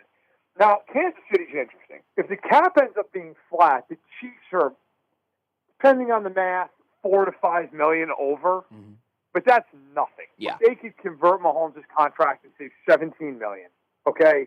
They can extend Matthew and save, depending on the number, roughly $12 to $13 more million this year. If they cut Eric Fisher, that saves $12. The Chiefs could all of a sudden find themselves basically $40 million in cap space. Now, you got to sign some guys. You got to fill out the roster. But I think if you're a Chiefs fan, not even to be cap compliant, but just in general, you want the cap to go up. Because, yes, you always hear the argument, well, it's even for all teams. No, it's not. No, it's not. Because, okay, if the cap goes up and the Lions now have all this money, okay, great, they're still the Lions. They have to fill out 12 spots. Right? They have to upgrade to 12 different spots. If you're the Chiefs, you're like, cool, now we have $30 million in cap space, we need a tackle. Right. That's it, right? So it's not, the Chiefs aren't trying to fill as many starting spots as Cincinnati or Detroit, or even a team like the Raiders. Yeah. The Chiefs are looking at this thing going, all right, cool, we need a number 2 receiver and a tackle and maybe a complimentary edge rusher, and we're pretty good. So, yeah, I look, if Brett Veach wakes up on St. Patrick's Day, which is the official opening of free agency, although tampering opens 2 days earlier, if he wakes up and he has $25 million of cap space, Brett Veach is a very happy man. Yeah. And I think could do a lot of damage with that money. Do you have a feel at this point? This is obviously still a little bit out in advance, and I know there's a million different ways things could play out, but do you have any sort of feel at all that, if the Chiefs were going to if they were going to pull the trigger on somebody whose first year cap hit might be around $10 million, or obviously they want to lower it, and the average value of the whole deal is maybe 15. One of those guys that is a higher priced free agent, it's probably not Allen Robinson, but somebody who is more than just sort of your vet coming into plug and play. Is there a guy or even a position group that you think right now the Chiefs could be looking at making a splash at if they do get a little more, maybe a little more cap space than they were expecting 2 days ago? So I'll list a few guys, but I'll preface that by saying it's completely my opinion. Sure. It's not any source thing. It's just kind of, this is what I think might happen. The part I can tell you is just talking to people around the league, league conversations, people who, are familiar with the Chiefs and what they need and whatnot. There's an expectation that, first of all, I don't think it's breaking news here. They like to upgrade up front. And then they might lose Watkins and Robinson, receiver. And then the one position I really would watch, if I'm a Chiefs fan, watch for the edge rushers. Yeah. Because they aren't prevalent in this draft. It's not a great draft for that. It is, however, a great draft for the offensive line and for the Chiefs.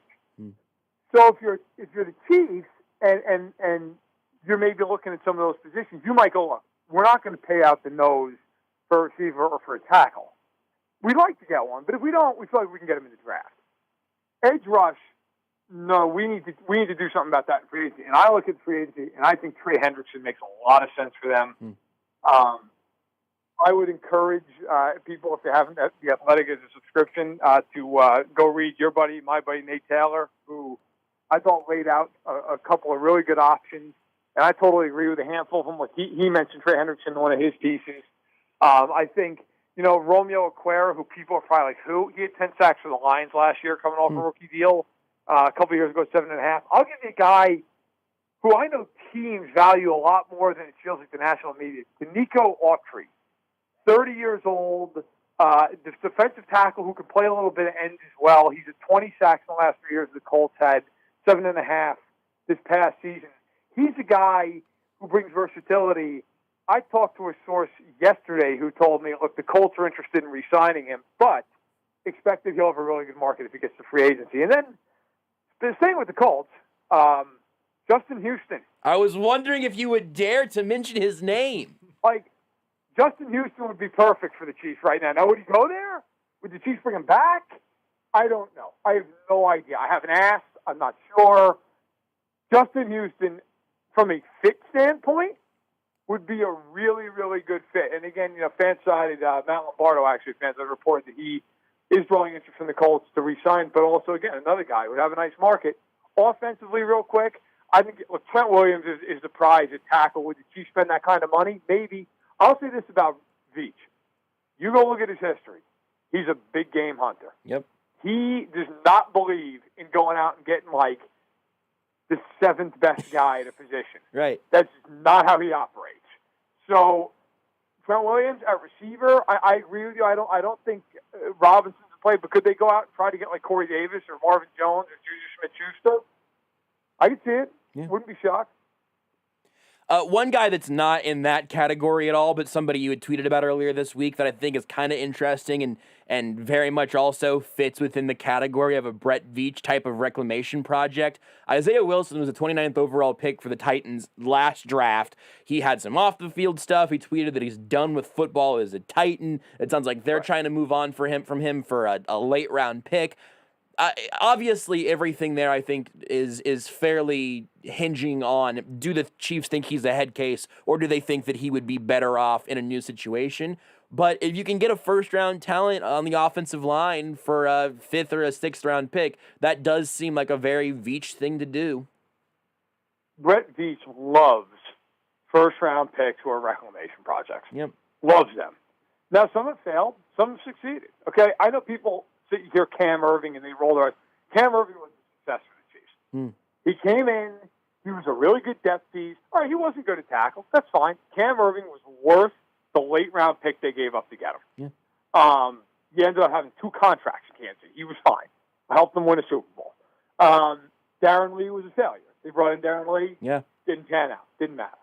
But then you start looking at other guys. Looking at Reggie Ragland was the 2nd-round pick. Yep. Reggie Ragland helped them win a Super Bowl. Yep. Like, it worked out. That was, and he was a first-round talent who fell at the beginning of the 2nd round. But you look DeAndre Baker. Yep. Then we'll see. We don't know whether that's a success or a failure yet. But DeAndre Baker had some off-the-field stuff. Yep. And he's another kid, by the way, out of the University of Georgia. That's where Isaiah Wilson comes from. Now, Isaiah Wilson, I do not know him at all. I did some work trying to find out some stuff last night. One source said to me, look, this is a kid who, his tape, and this was a scout who told me this, his tape matched where he was drafted. He wasn't overdrafted in the scout's opinion. A guy who's been in the league for over 25 years. I said, look, I think he's really talented. The question is, and the Titans have illuminated it, does he want to play football? Yeah. Doesn't matter to him. If I'm Kansas City, or any team for that matter, who needs a tackle and who is looking at a 22-year-old former first-round pick, who's saying, we'll give him a fresh start, I think the question becomes, like, if you can get him for like a 6th-round pick, yeah. You just bring him in, sit him down, and say, look, if you fail, that's your problem. Yep. It's a 6th-round pick, man. Like, we don't care. You're a lotto ticket here. A team that already invested a first-round pick had enough for you. Yep. So we'll give you the best coaching staff in the league. We'll give you a shot to play with Patrick Mahomes. We'll give you a shot to protect Patrick Mahomes. If it doesn't work out, you're on the first plane out of town. Yep. And I think for Kansas City, with some cap issues at the moment, with a big-time need, that could be a gift from heaven if you can straighten it out. And if you can't, who cares? Yeah. Then just move on. To me, there's no downside. I mean, there really isn't. And the one thing that matters to Chiefs, it's a strong locker room. It's a lot of guys. I mean, he's not going to come in there. Like, I see people like, well, maybe the Jets. It's like, who the heck is keeping him in line with the Jets? Yeah. Right? Like, you come to Kansas City, you're on that offense. I mean, you're in a room with Mitchell Schwartz, Travis Kelce, Tyreek Hill, Patrick Mahomes. I mean, that's Andy Reid. That's a lot of guys who have a lot more jewelry on their hands than you do. So I think that stuff matters. I think that makes all the sense in the world for exactly that reason. So I won't just repeat what you said in a different accent. I'll move on to the next thing. But I could not agree more that if they think there's anything to reclaim there, virtually no risk. Something not Chiefs related, but man, just unendingly interesting. We've talked about Deshaun Watson 1,000 times. We may talk about him more here in a second. But now the Russell Wilson thing, and maybe it's cooled down a smidge at this point, but it bubbled up there a little bit in a way that for Russell Wilson's agent to say, hey, Adam Schefter, we're not asking for a trade, but if we were, here are the teams we would go to is crazy. It's crazy. And notice this. And I actually give him credit for this. And I don't know this man at all. Mark Rodgers, who is the agent for Wilson, who is not he's not a Tom Condon in the business, a Todd France who represents a million quarterbacks. He put his name to it. Yes. Like, one of those guys, hey, listen, Adam, it's off the record. Just say you got it from the source. Now, anyone who's in the business understands where it came from. Yep. But you give yourself at least, like, a tiny bit of cover. Yep. I give him credit for just being like, yeah, I don't care. You can put my name to it. Here's the 4 teams you would go to. That is a shot across the bow in Seattle. Like, and I don't care. People can sit there, well, he hasn't asked for a trade. Okay, that's fine. That's like saying, hey, I'm not going to break up with you. Yes. But if I did, here are the 4 girls I'd go date. I used this analogy whatever day this was that this happened earlier this week. I used the exact same analogy. You are breaking up. I mean, can you imagine sitting down at dinner with your significant other and go, listen, honey, if we break up, these 4 friends of yours, that's who I'd call first. Yes. Yeah, okay, that's great. Yes. But what makes no sense, and I'll spoil my column for Monday on the show here. You know, with the Texans and Watson, I get it with Watson. Watson looks at them and goes, oh, I don't want to be any part of that. Right. Like, I want out. With Wilson and the Seahawks, how do you not look across the table and go, all right, you know what? Maybe it's not perfect, but it's pretty good. Like, this is probably, like, if you're Seattle, you're thinking, we're not doing any better than this. And if you're Wilson, you've got to be thinking, man, I've never had a losing season. I've gone to the playoffs every year but one. The year we didn't go, we went 9-7. I have DK Metcalf. I have Tyler Lockett. I've got a defense that by the end of the year is playing actually pretty well. And they try to win. They try to win every year in Seattle. Like, I don't understand. Then he puts out this list, and I'm like, Dallas? Yep. Dallas sucks. I'm sorry. The Raiders, okay, look, I get the offensive weapons. You're like, okay, but the Raiders have no defense, and you're in a division with Mahomes. Yep. That's a losing proposition. The Saints I get, although I actually would pay to see Mickey Loomis doing the galaxy brain math to get under the cap. Do you know if they got him and the cap was $180 million, they'd be $101 million over the cap. My goodness. I have to see that happen. Like, I just need to see Mickey Loomis with 72 hours shaving off $100 million. It would be.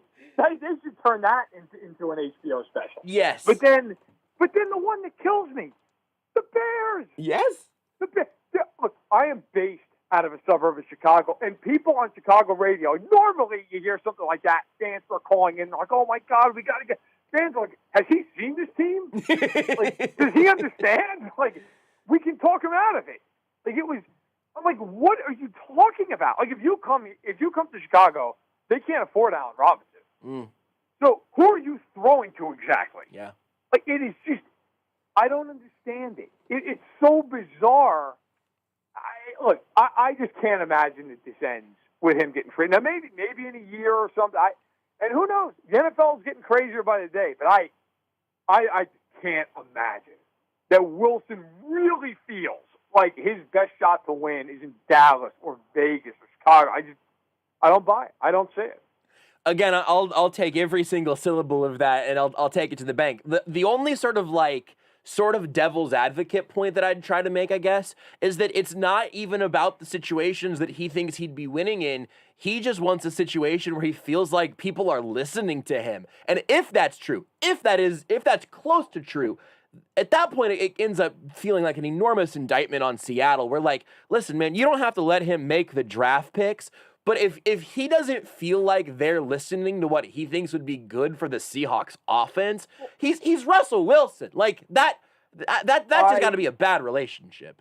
I totally agree with you, but let me play devil's advocate back. Okay. Okay. If that's the reasoning, then what are you doing putting the Cowboys and the Raiders on your list? Great point. Do you think John Gruden is going to listen to John Gruden's going to be like, I'm here for the next 39 years. Okay, I'm not listening to you. And Jerry Jones, Jimmy Johnson couldn't get Jerry Jones. Such a good point. Such a good point. You think Russell Wilson's going to Dallas and getting Jerry Jones to just go, oh, yeah, sure, Russ, whatever you want? That's not going to ask Dak how that's going. Yeah.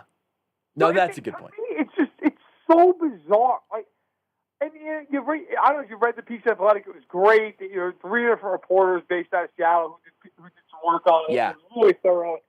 And they talked about, how he was seeing he wants to get in an offense like Mahomes. It's like, look, I get that. But let's be real. How many teams are set up to do that? Like the Chiefs play like that because they can. Yeah. They have the best tight end maybe of all time. Like they've Reed. They've got all these weapons. Tyreek Hill, who's at least Hall of Fame caliber. The Bills play like that. Okay, that's fine. They had the leading receiver. They got other guy. And part of that's because they can't run the ball for a yard. Mm-hmm. I mean, I get it. I also understand Seattle's point of going, look, man, we opened up the offense. You turn the ball over 10 times in 3 weeks. Yeah. Look, I think ultimately they figure it out. But it's just, I understand his frustration. And I don't think Seattle's not culpable at all here. But I hate the false equivalency that happens to always be on Twitter where it's like, well, it's just like the Texans. No, it's not. Yeah. It's not even close to being like this. The Texans are a tire fire. Yeah. Seattle just won 12-4. I feel like we've asked you this every week, and I'm just going to keep doing it for the rest of time. Do you feel any differently about anything Deshaun Watson-wise after another week of just sort of watching all of that marinate? Apparently, Watson met with David Culley and reiterated he's not playing. He doesn't want to play with the Texans anymore, which just reading that tweet as a Texans fan must have been such a crushing roller coaster. Because I saw, Watson met with Culley. I wonder what, he still wants out. That's not ideal. Every time I read about the Texans, I hear that one song in my head that, hello, darkness, my old friend, and it's just on loop all the time. It just never ends. And just somebody sitting there just silently weeping with like a Bic lighter. It's so sad. And I don't feel bad at all for the organization to screw them. I mean, they're the ones who hired Easterby and let this whole thing go to hell in a handbasket. But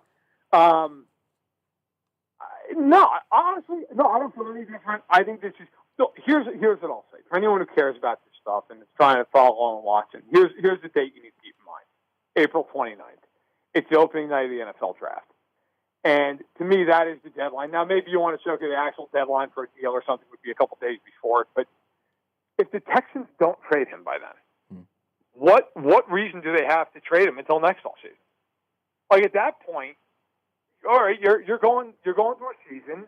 You might as well just keep him and say, look, Deshaun, you don't want to play. Cool, then you're going to forfeit your whole salary this year. And if you do want to play, then great. Then we have Deshaun Watson. Yeah. And if you're really willing to sit out the entire year, then next offseason, when you still will have the exact same amount of value, it's going to be 26. It's still going to be signed for 4 more years. Okay, fine. We'll trade you then. But if they don't, look, right now they keep saying we're not interested. We're not going to take it. Apparently teams are just leaving voicemails like it's speed dating. Such a good visual. It's such a good visual. It's incredible. Hey, Jack, listen, 3 first. Call me back. But it makes you feel like at some point the Texans are trying to kind of just get teams to up the offer and up the offer and up the offer, and that's not a bad strategy. To be fair, I don't blame them for doing that. But if they don't trade him, I don't think free agency is a deadline because they're not going to replace him in free agency anyway. Right. If they can't get picks, if they don't get picks, if they go into the draft and their first pick as it stands right now, third-round pick, then I think you have no reason to try. Like, why would you trade him in June? Yeah. It makes no sense.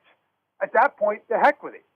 You've already dealt with all the PR nonsense. Just sit it out, deal with it, and then either he plays or he doesn't. But to me, I think we're looking at this for a while. I feel bad for David Culley because he is the sacrificial lamb in all this. And I don't know how he wins with that team, even with Watson, certainly without him. And he also might not be the head coach already, essentially. Like the Josh McCown, I don't know if the Josh McCown thing is real or not at this point. I'm hesitant to say that the Texans are doing anything fictionally because it just seems like every single ridiculous rumor has ended up coming true. But yeah, I mean, listen, Eric Bieniemy should have gotten a head coaching job, but being the offensive coordinator in Kansas City's got to feel pretty cushy at this point. I'll tell you what, it's better than a Houston head coaching job. Like, if you're Bieniemy, you absolutely want to be a head coach. And you would have loved a lot of these jobs after this offseason. But you look around, and you look at Houston, you're like, man, I don't have those problems. Yeah. I'll deal with that. Like, to me, as much as it has been, in my opinion, very unfair to Eric Bieniemy that he's not a head coach at this point, I also think he's going to be at some point, and you want to land in a good situation. Even if that takes an extra, you want to be somewhere where the people really buy into you and they believe in you, where you think you can win and succeed. You want no part of that disaster down in Houston, where if you're David Culley, I get it. Like, you weren't going to get a head coaching job anywhere else. You probably just figured, you know what, the heck with it. I'll take a shot at it. If you're Bieniemy, you're eventually going to land a good job. Don't rush it. Don't end up in something like that. He's definitely better off being a coordinator for another year than being down there with the Texans right now. Matt, you're the best. Go yell at some well-meaning Midwesterner and teach him how it really is. They don't need to deal with that kind of pain. That's probably true. Thank you, Matt. We'll talk to you again soon. Take care. Matt Verderame of FanSided. Follow him on Twitter at Matt Verderame. Also, the Stack in the Box podcast and the column. He spoiled it for us earlier. Go read it on Monday as he writes about all the things going on with Russell Wilson and what he's looking for in the future. All of his work is just absolutely unstoppably good everywhere. So follow him on Twitter at Matt Verderame. You can get everything that he does through there. Did you know you can listen to Almost Entirely Sports anywhere, anytime? Well, you can. Just search for Almost Entirely Sports wherever you get your podcasts.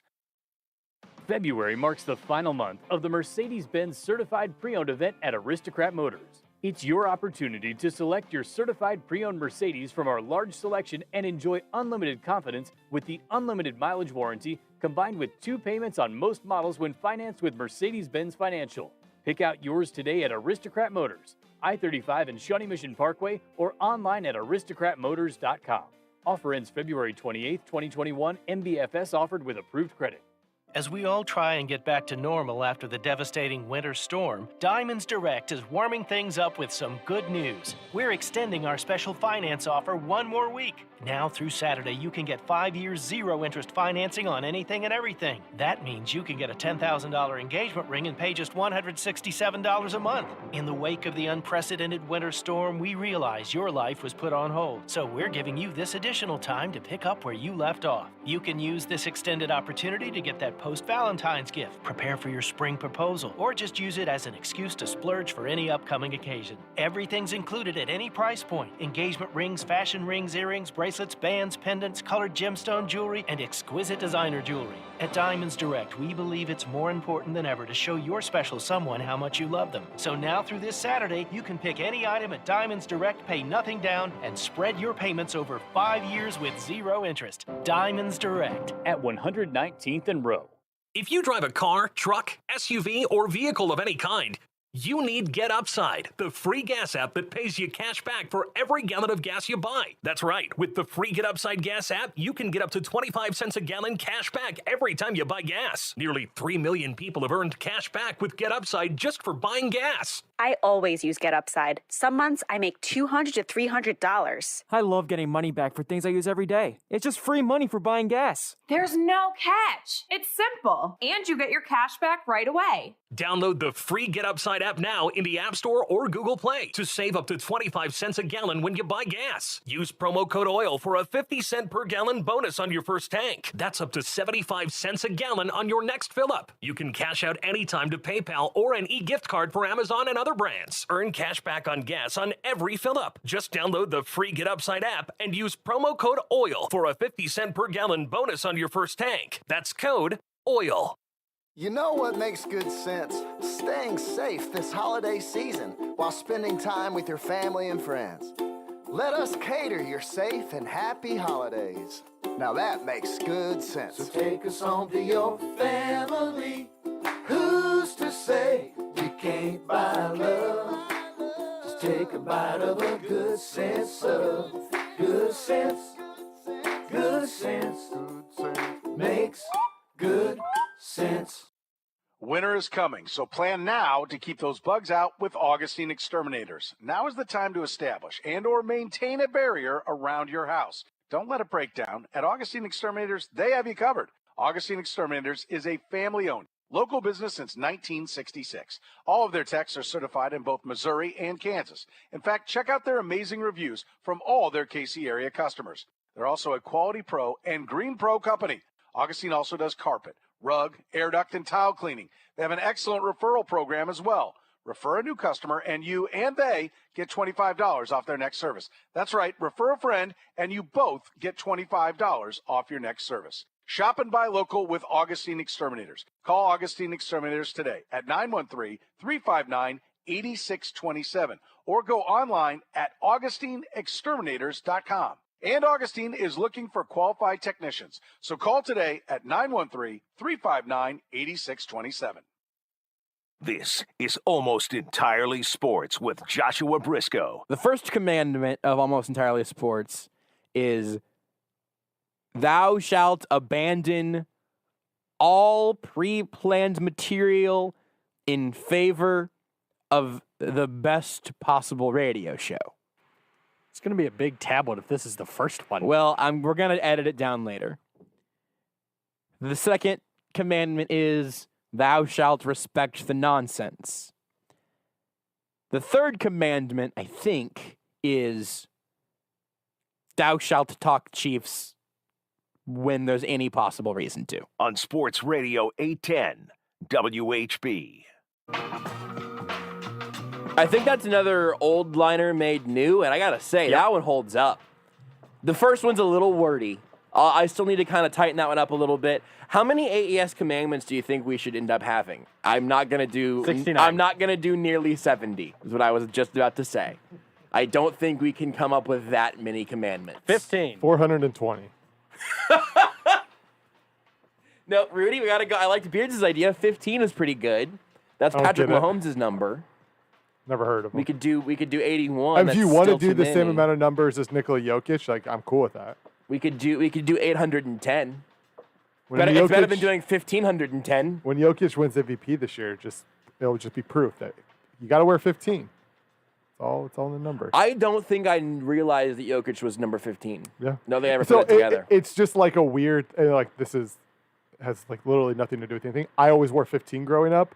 And so it is just kind of weird that like the best players for the teams that I've rooted for, like growing up, have largely worn 15.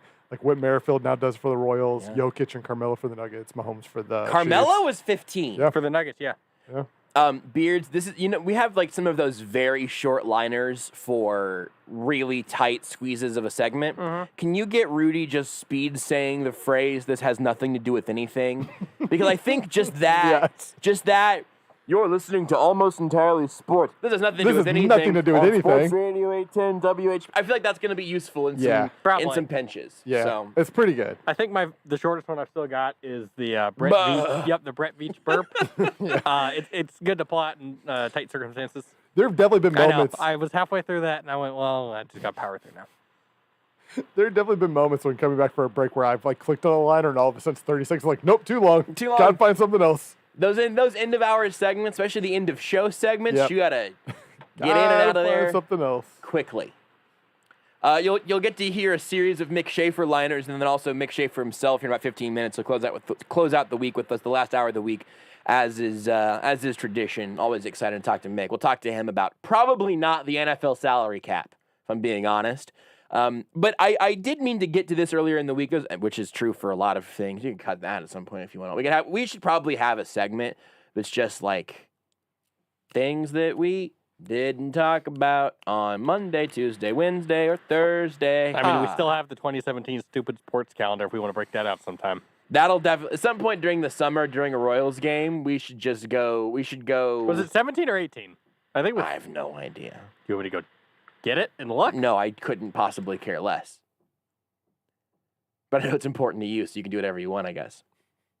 But one of the things that I didn't get to this week that I honestly want to spend a minute on, because I think that by Monday, the situation could be a little different. In reality, it'll probably be closer to the draft that anything happens here. But we talked to Verderame about Isaiah Wilson. I want to give you a little more of the context of that, if that's not a story you're fully familiar with. So Ian Rappaport tweeted, "The Titans have shopped first-round tackle Isaiah Wilson, sources say, open to dealing the former Georgia standout. After a rough rookie season that included a suspension and stint on the non-football injury list, a fresh start may benefit all parties." So here's the backstory on Isaiah Wilson. Again, we talked about it some with Verderame, mentioning that obviously he was great at Georgia and was the 29th overall pick in 2020. He tweeted he was, quote, done with football as a Titan before later deleting that tweet. He played 4 snaps. He was on the COVID list twice, once during camp and once in October. He also, and I didn't remember either of these things until I was looking all of this up to try to get his whole story together. He got busted in an off-campus Tennessee State University party during camp, and he, quote, appeared to briefly consider jumping off the second floor balcony at one point as that whole bust was sort of happening. We've all been there. Yeah, we've all been there. Then he had a DUI in September where he lost control of his vehicle and then struck a concrete wall. Again, Verderame made the point that this is a very Brett Veach sort of situation. And look, this has to be under the assumption that, I don't know if it's talking to his agent, to his coaches from Georgia, talking to him himself, but this is all hinging on Andy Reid, Brett Veach have some amount of a conversation with him, a conversation with the people around him to verify that he does want to play football, but maybe something went wrong in Tennessee that they feel like would not be a problem here. The other thing is that there is extra pressure to being a first-round pick that both gives you a little more power as a player, because it's a pretty big L to take as a team to be shopping your first-round pick for a 5th or a 6th-round pick the next offseason. I mean, that's brutal. But if you're in that spot with the Chiefs where the Chiefs are telling you, hey, man, we're going to bring you in for a 5th or a 6th-round pick if you want us to, essentially. And if you don't pan out here, we're going to let you go, and your career is going to be over.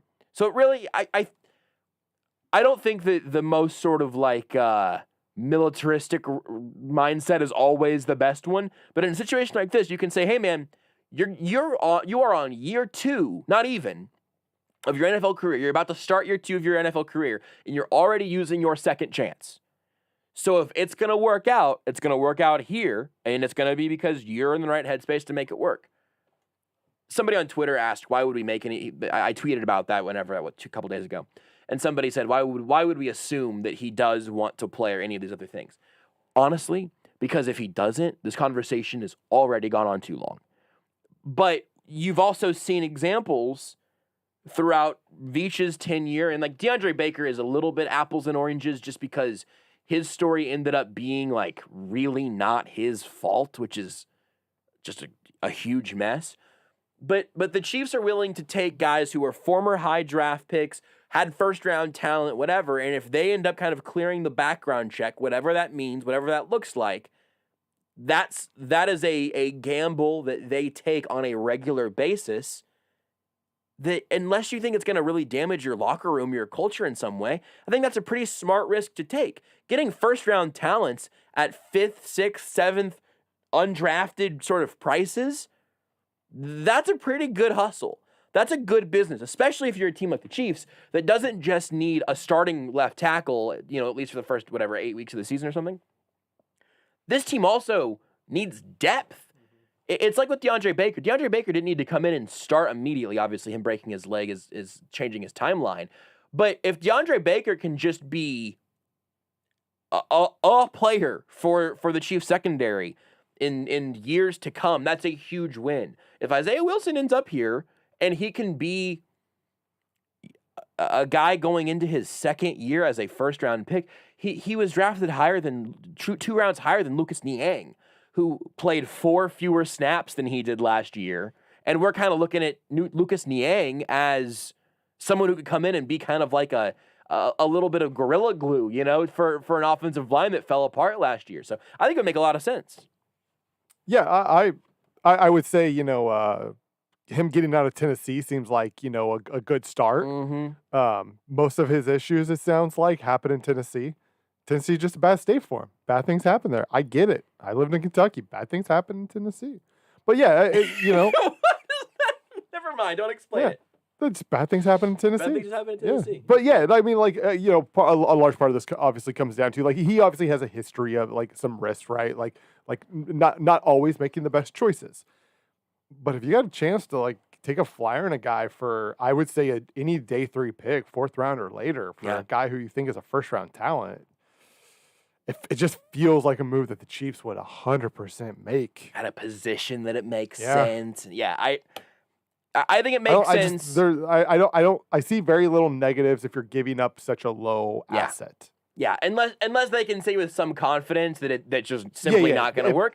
And if so, this segment just existed to fill 7 minutes of airtime, I guess. And I trust Andy Reid and Brett Veach when it comes to that, to knowing if there's just no chance. If they don't think a player has any chance of a second chance, then that player probably really doesn't have a chance.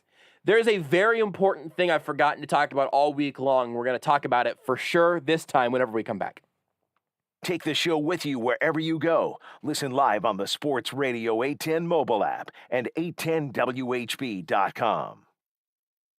Do you follow Sports Radio 810 on social media? This is your reminder to give us a follow and hit that subscribe button on Facebook, Twitter, YouTube, and Instagram at Sports Radio 810. Follow along for breaking news as it happens, live coverage of press conferences, analysis and reporting from top local and national experts, fan videos, and on-the-ground coverage of your favorite local teams, as well as the best sporting events and athletes in the country. Turn on your notifications so that you never miss a beat, and follow the leader at Sports Radio 810. At Robert Brogdon in Olathe, you always get volume pricing, plus all available rebates on all new Buick and GMC models. Save up to $15,000 below MSRP on a new GMC Sierra, or up to $10,000 on a new Buick Encore GX. Looking for a pre-owned vehicle? Check out their inventory of over 200 used cars, trucks, and SUVs. Robert Brogdon has the best selection, the best service, and the best deals. Visit Robert Brogdon Buick GMC on I-35 in Santa Fe and Olathe, or online at robertbrogdon.com. On select models includes all available incentives and rebates. See dealer for details. Now that football season is over, spring training is right around the corner. Even if it doesn't start on time, you have no excuse not to start your own spring training. You can get yourself back into game shape by spring, since it only takes 40 days to lose a contractually guaranteed 20 to 40 plus pounds with NJ Diet. NJ Diet's program starts with bioenergetically personalized supplements based on your hair, saliva, and blood work. Then, NJ Diet uses DNA testing to create your ideal diet and workout regimen to help you keep it off. Don't want to do it alone? NJ Diet is with you every step of the way. You will be fully monitored by their certified staff to make sure you are burning fat and not just losing water.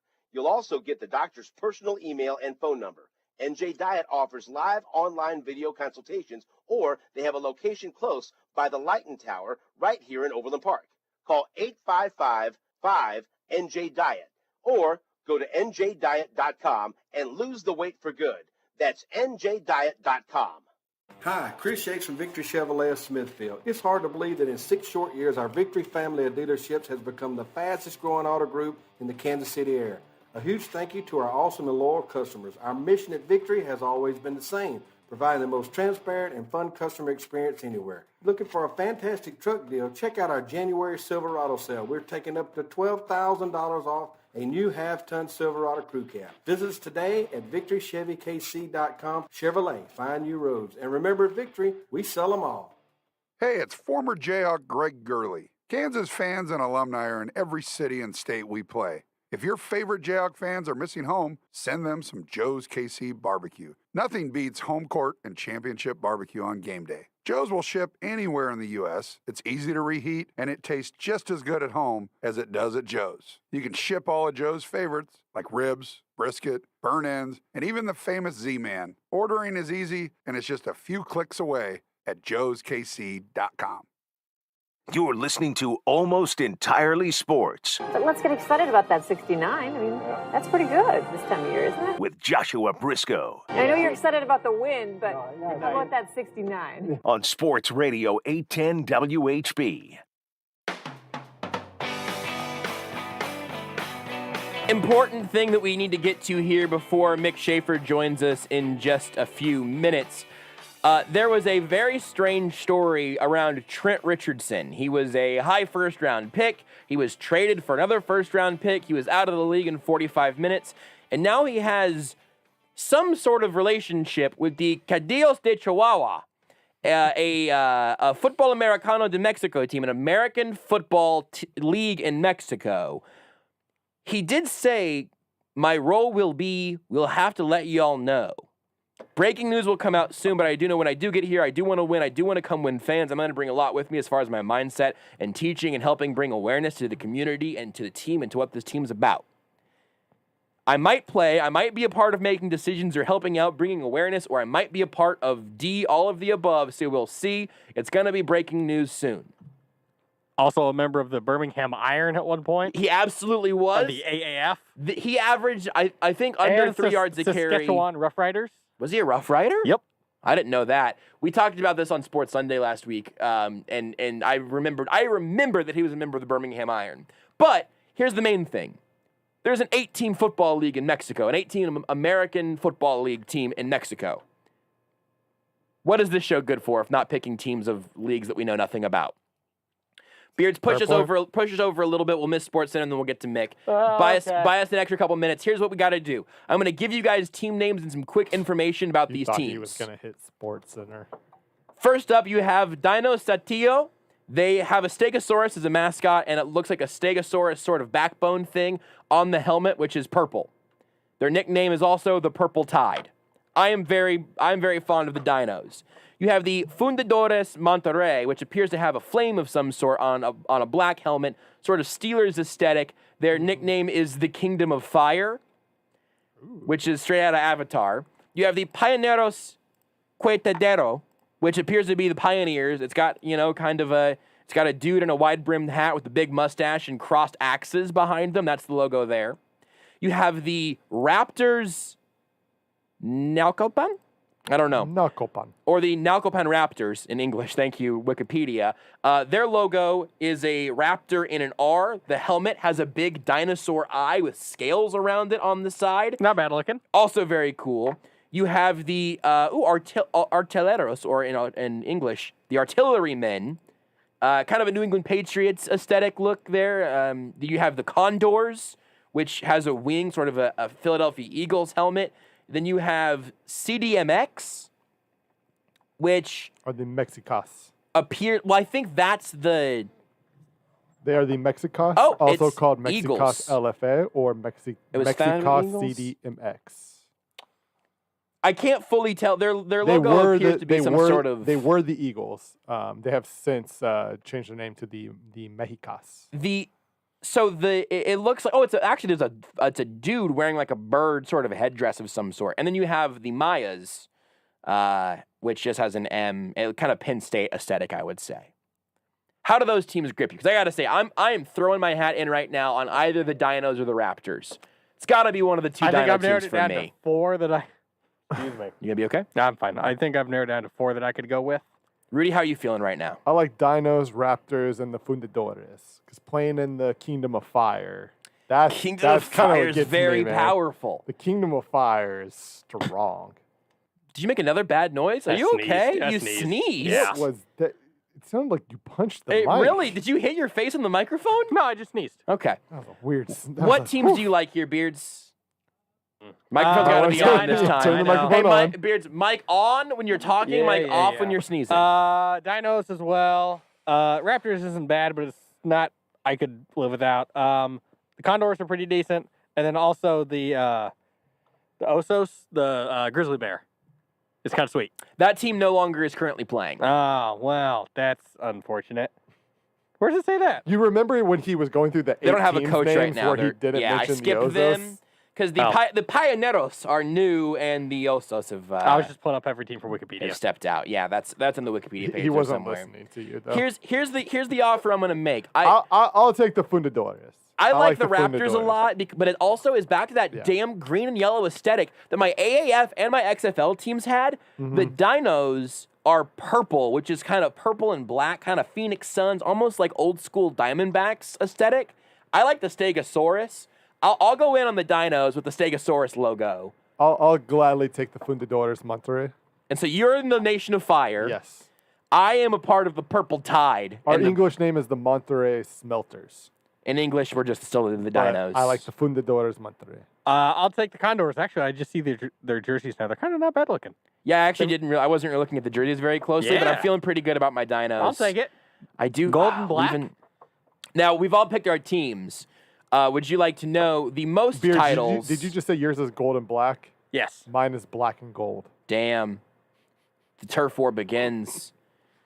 The Condors have won most recently, reigning champions, Beards. Woo! And the Mayas have 2 titles. They have the most titles in the league. My team was founded 4 years ago. We're the veterans of the league. We've been around. We're the history. I don't know. El Reino de Fuego.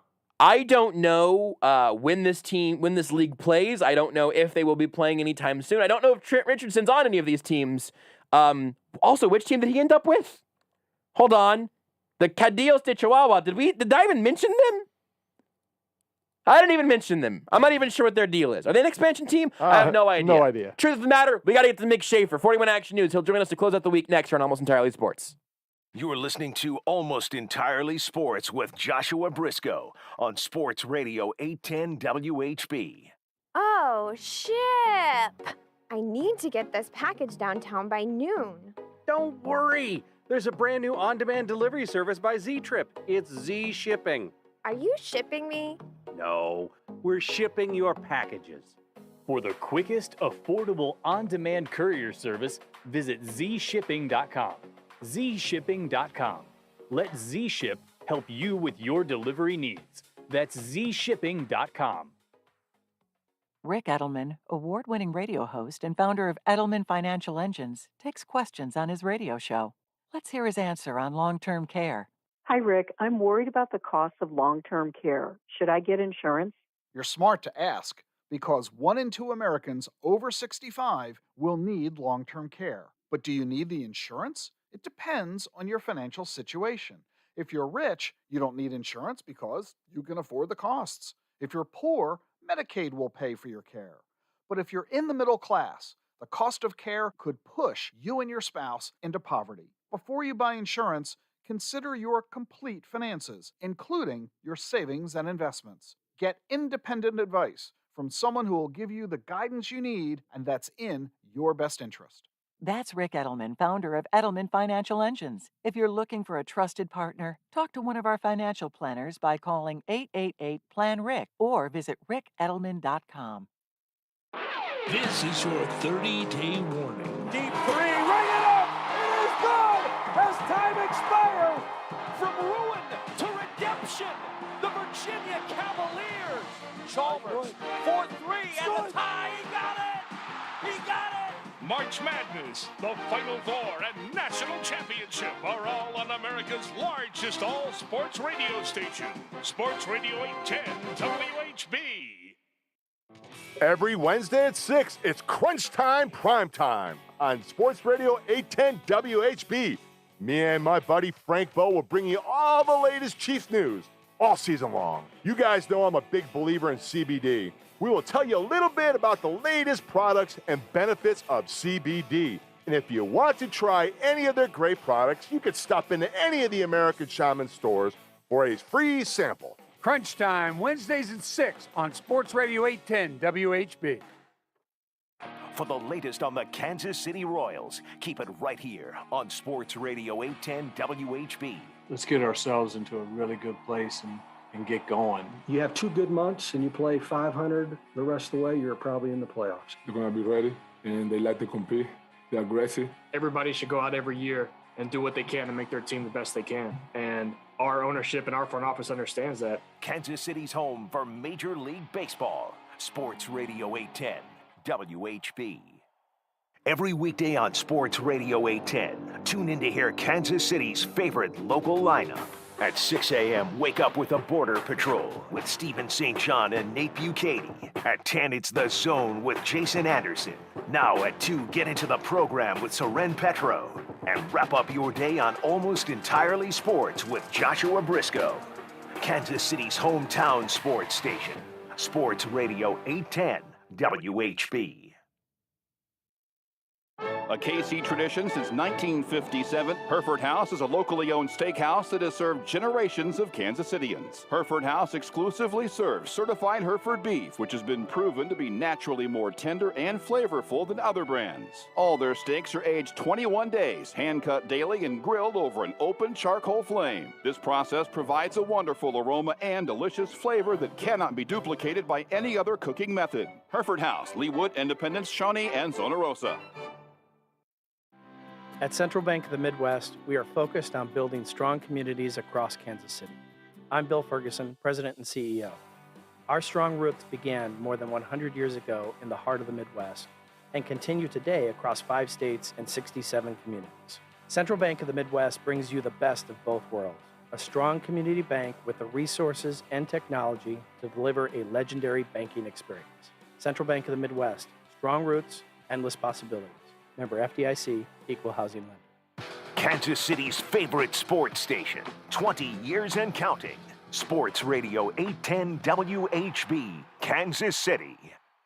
Is finding the clothes that you love in just the right fit and size an overwhelming task? Experience a new way to shop with Stitch Fix.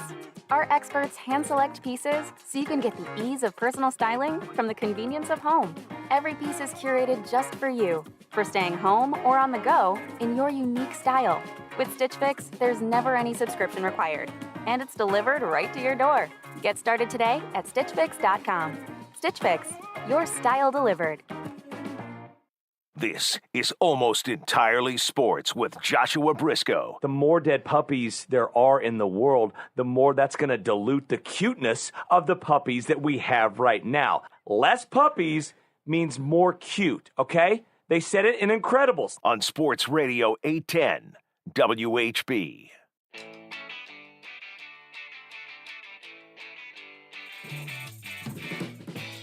Last hour of the week, no other way to wrap up a week of Almost Entirely Sports. And with Mick Shaffer of 41 Action News on Twitter, at Mick Shaffer. Hey, Mick, how you doing? What's up, fellas? Good to be here. I was about to say good to have you, but you're having me. We're all having each other. It's good to have you guys while you're having me. It's good to be had. Yeah. No, I'm happy to hear I'll be had anytime. We all just want to be had in life. Yeah, we do. That's it, really. Everybody just wants to be had. Yeah. And you got to, sometimes you don't want to be had. Sometimes you want to have a little, you want to be the only one having yourself. Oh, boy. But for the most part, we all just want to be had. Have you felt sufficiently had over the last If I'm going to be having something, I want somebody else there with me. Okay. Just anybody? No, not just anybody. Oh, but okay. yeah, no. I mean, definitely. And the more fun somebody, with though. Two. The more. Hot tubs of Shawnee. You don't want to be there alone and just mix stew. That's right. But, COVID is killed by hot tubs, right? So okay, I heard what you said, and then I processed it wrong, and then I heard it again and processed it correctly, and I think the answer is still yes. What I heard the first time was COVID killed hot tubs, and I was like, yeah, kind of did, probably. Yeah. But does hot tub kill COVID? Chlorine kills everything, right? Like that's the whole point. Yeah, you can drop a dookie in a hot tub and it just disappears like goes magic. away. Drink enough of that hot tub water and no COVID. Yeah. Well, COVID's gone. That might, Have you tried drinking the hot tub water? No. Okay. No. I did. You guys might not. I think we're affected by this, and I think you guys wouldn't be yet. Missouri announced they're up to a different tier of vaccinations, and one of them is communicative services. And so they announced this yesterday, and we're at 41 Action News. We're like, does that include us? And at least one person has come back and said, yes, it does. And maybe by March 15th, we'll start getting some vaccinations. In time for St. Patrick's Day. Let's go. That's right. Let's rage for St. Patty's Day. I want to drink a green beer out of someone else's You get the cup. first one that day, I right? You got to wait like You a get the- week, I yeah. think, for the second one. All right, fine. Yeah. We can move St. Patrick's. Are you a St. Patrick's Day guy? Oh, yeah. Any drinking holiday. Yeah, you can man. make You be can ready at by Cinco de Mayo. You can at least walk around and be like, hey, I'm a half vaccinated man right now. I'm halfsies Ooh, right now. yeah. Like, I'm a half vaccinated man. I can have my mask on halfway. I can finally pull it down below the Yes. nose. The and like, nose it's can be fine. I've got free. one of my shots. It's okay. And if It's you can- okay. If you can find someone the who got first the shot second covers the shot. mouth, the second shot covers the nose. And if you can find someone who got the second shot, then you guys can hang out. Hang out Because together. you guys both can only get half COVID, and it's the different halves. Right. Here's the one problem. This is not though. really. Hold on, Rudy, 1 second. This is not medical advice. Go ahead. Go ahead, You just Rudy. said somebody got the second shot first? Is that how Yeah, it works? that's what I said. Yep. People I like, got my first shot, but it was the second shot. I Yeah. chose to get my second shot first. I'm just Get my quirky. first shot I'm second. just different. so like my mom is vaccinated because she works in healthcare. Selfish. But like whenever she goes out to places, she still wears the mask because you know Yeah. why? You don't want to be the person while 90% of the people are still wearing masks who is constantly being asked, why aren't you wearing a mask? Absolutely, Like yeah. eventually you just get tired of being like, because I'm vaccinated. so you technically, just keep wearing the mask. Is she allowed to? Can she disregard all mask mandates then? I mean, I don't know. That's, Boy, I cannot stress enough how much all of this is not medical advice. she always wears the mask because she just doesn't want to deal with the questions. Yes. But I would assume. I'm gonna talk out of my ass real quick, which could? I do have a mask over, so I'm safe. But I think that in large part you can be vaccinated and still transmit COVID. Yes, they're worried about that. I think at least at this point, and I think once pretty much everybody's vaccinated, then it's back into the hot tub. But I think seems that's right. where we're at. I barely feel qualified to Regardless- talk about football. regardless what I would recommend, even if you are vaccinated, trust me, you don't. In the first 15 minutes, you're gonna get asked by 30 people Right, about it's the not mask. worth It's it. just not worth it. Just keep wearing the mask. Should fine. there be At the like very some least. sort of scarlet letter that you get to wear, or like a big Absolutely. wristband? It's a red C. Like, Just you a hold it red, up? A red Yeah, V. Red sorry. V right across the chest. means I'm Yes. vaccinated. Listen. I do think that the idea of having to embroider a red V on every Yeah. piece of clothing is a And pretty fun idea. If it's a black V, that means you're half vaccinated. It means you're on Wow. the. That means the nose is okay. Get a tattoo. You get half the tattoo, the first syringe. You get the V, just the second shot, outline. you get the rest of the A tattoo. syringe tattoo would be pretty hard, also. So thinking about it, The first tattoo is just the outline. yeah. The second tattoo is the filling in. You That's fill the it in. color. Yeah. And then that's how you know. We all pretty much used like Livestrong bracelets as a communication tool for a very long time Yeah. culturally already. Yeah. We could do a red wristband. Yeah. Maybe put a little microchip. Oh, I said microchip. Maybe put a little microchip in it. You can like scan like a key fob or whatever to be like, hey, I'm clear to go. Let me into this vaccinated party. It's a pretty weird reality that we're living in because we did just talk Yeah. about vaccines for 5 minutes. Yeah. To start this segment. But it is. I'm with your mom. I'm with your mom in a different way. I'm with your mom in this opinion. It's not worth it. Right? Not Even worth if you're in the right, if Yeah. you're fine, not worth it. Not worth it to not wear the Yes. mask. Yeah. Is worth it to get vaccinated. Yes. My personal opinion on the Yes. matter.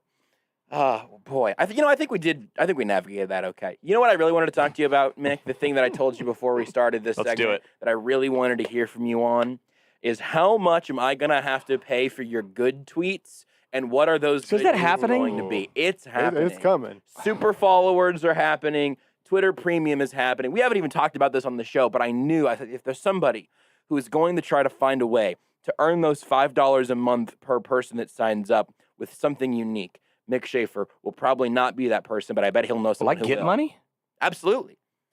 It's sort of Patreon style, like or like a having a paid No idea what that Twitch. is. You know what Patreon is? No. How many? Like I said It's- before. okay. How many stupid right, it's- social media it's like sites do we need to talk about It's ourselves like on? OnlyFans. Which we but know on your you know Twitter. about. What's OnlyFans? Okay, Mick. Okay, Mick. Hey, Do you guys Mick, ever go outside? Hey, I mean, Mick's do you ever wife, like? hold on. None of these are social media. They're Just for tell like your wife to content turn off the creators. radio and we can talk about OnlyFans. It's fine. What is OnlyFans? It's like it's a porn site, but for like individual creators. Technically, it's for content creators. It's just those content creators largely are. Oh wow, is there a non-pornographic branch of Eric Andre just started an OnlyFans. That's the comedian very funny. Tyga has an OnlyFans where he has like behind the scenes of his like rap music videos. Really?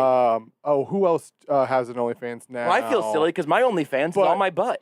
But it's just my butt. 99% of them are just my butt out on the internet. Are more for the 18+ crowd. But you can. But occasionally they're not. But like a Patreon. The purpose of it is for not. God, I feel like I'm talking to a grandpa. You know GoFundMe? You know how GoFundMe I feel like works? I'm talking to a This is a good point. It's like GoFundMe. hermit grandson just who like GoFundMe. doesn't socialize. And You know about live his GoFundMe? life. I do. What yeah. if GoFundMe was horny? OnlyFans. Okay. Pretty much. Yes. Pretty much. Now Patreon is like that, but it's for like people maybe who do I don't know, maybe they on, I gotta draw, see. maybe they create music. They're like whatever. The point being like they're people who are creating content but don't necessarily have like work for a company. They're self-employed, so you pay them money to enjoy their content. So like again, like if somebody's like an artist or whatever, maybe you're listening to music or you pay like $4 a month or $5 a month, whatever. So I'm on GoDaddy right now, and I can purchase hornygofundme.com for $1 a month for the first year. So that might. Can I write that off as a work expense? Probably. You think? I think I probably can. I could just have that direct to my Twitter account. Yeah, probably. But so the Twitter premium, I think the logic of that is going to be, you pay the $5 a month or whatever, and you get some sort of exclusive content, some sort of extra content. My hashtag good tweets. I don't think it's going to make any sense for anyone to just be like, my tweets are now behind a paywall, because that doesn't make sense. Who decides whose tweets are behind a paywall and whose aren't? You do for your account. 100%. It's like this is something that you don't have to. You can just be like, I don't care. I want everybody to see my tweets. Yeah. You could also be like, I have my tweets, but also maybe like I'm going to do videos like where followers can ask me questions. But to get those tweets, you got to pay me $5 a month. It goes directly Pays to me. you. They'll take a cut. Twitch, but, you know. our Twitter will get some of it, but. So I don't want to buy it for $5. The least I can buy for it is 1 year. And is it worth $12 for that joke? You could look at a tweet and be like, this tweet's too funny for regular Twitter. So you got to pay $5 per account? It might be an adjustable amount of money, but I think that's the default. Yeah, there's probably like I would imagine you can change it because some people. But people do this for Twitch some all the famous time. people I'm sure will charge like $20 a month. But wait a second. So that help means me help you. That means if I want to follow 5 famous people, I got to spend $100 a month. I mean, you don't have to spend the money. But I mean, that math was wrong, right? What did you say? No, yeah. If 20 times 5 is I thought you said 5. I thought you said 5 famous people. Yeah, 5 famous at people. $20 like, say a month. $20 a month. Let's Oh, say, like, no one's gonna charge $20 a month. said You say $20 that- a That's month. like, sorry, I was No, looking to see what how much I'm it would saying- cost to get hornygofundme.com. I was saying that they'll be a range. So some people can offer from probably anywhere to 2 to anywhere up to 20. And here's the thing: there will be people who 100% will charge $20 a month. 100%. But so if you look at like how and I'm gonna try to explain Twitch to Mick really quick. People follow like thousands of people at a time. But there's going to be only that section of whatever your exclusive content offering is. Which again, for you've got enough Twitter followers. You could say follow me for $2 a month over here in my secret little in Mick's corner. We'll come up with a better name for it. The Shaffer section. Mick's Club. The Club Mick. You come over to Club Mick for $2 a month, and I'm gonna answer any question you got. You're gonna get my tweets that have curse words in them. You're going to get pictures of my butt. The OnlyFans thing. You can figure out what I don't think it makes sense for people to take what is currently free and to start charging for it. People don't typically take very well to that. But if you can offer something extra. Here's the other thing, Mick. It's not all of us in this room have TV money, and that's something that we've got to get creative. Which is why if you go to hornygofundme.com, I just thought you might have some creative plans for this, and it really feels like you're not. I hadn't heard of it. So I guess you have to come up with something, maybe. I don't know. You don't have to do it. I can't imagine anybody would pay for my tweets. You'd be surprised. I mean, I don't even tweet that much anymore. Well, you're going to have to start tweeting every 15 minutes. Yeah, including overnight. What I will say, I think you'll always be surprised by how much and what people will spend their money on. Yeah. Mostly really stupid stuff. Like right now, like We talked about Top Shop last week, right? So Yeah. new packs dropped today. They were you spent $99 to They were get $100 a pack. These ones were like the premium ones to get basically 3 gifts of NBA highlights. And now they're on eBay being sold for like $3,000, and people will buy them. What do you do with the GIF once you buy it? You just and how's it just you yours? sell it. Yeah, Sell you it as sell quickly You as sell it. possible. Who's gonna buy it? People are buying them on the through Top Shot. I only kind of understand this So one. there was a LeBron. I don't. This is a GIF of like him in a game dunking a Yeah, basketball. like an actual highlight. Why don't you just record the game? Jesus, what is wrong with you, 20-somethings? There was a LeBron That's James fair. one that just sold for $208,000. Record the game. Why? Yeah, it's the most. LeBron has and now the NBA wants to because the NBA is in partnership with Top Shot.